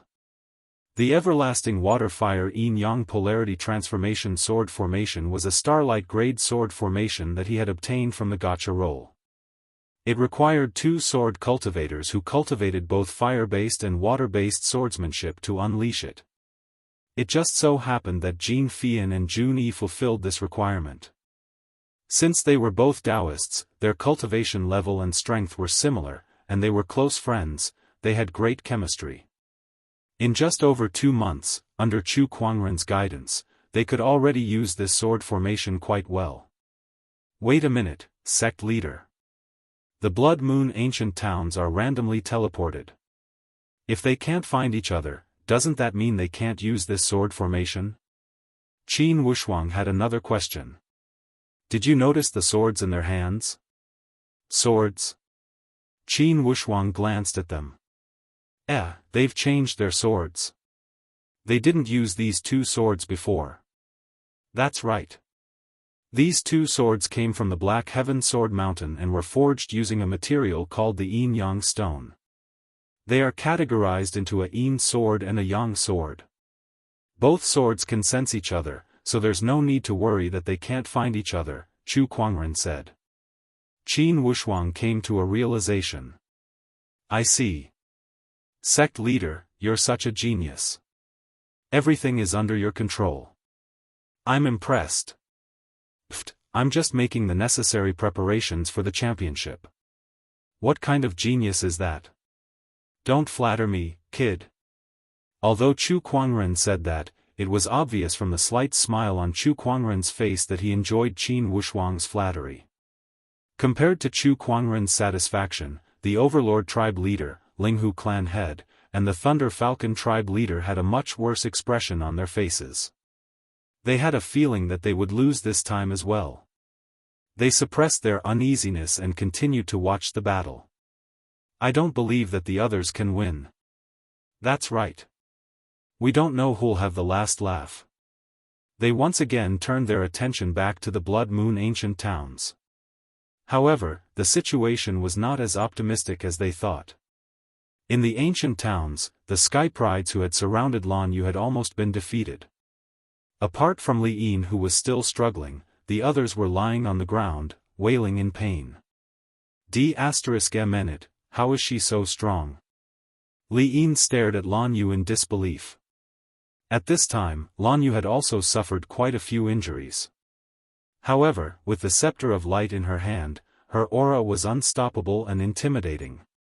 Li Yin was shocked and felt a sense of fear. You're tuning in to the Unparalleled SwordWill YouTube channel. Don't forget to subscribe and join us on this journey to catch the most captivating stories.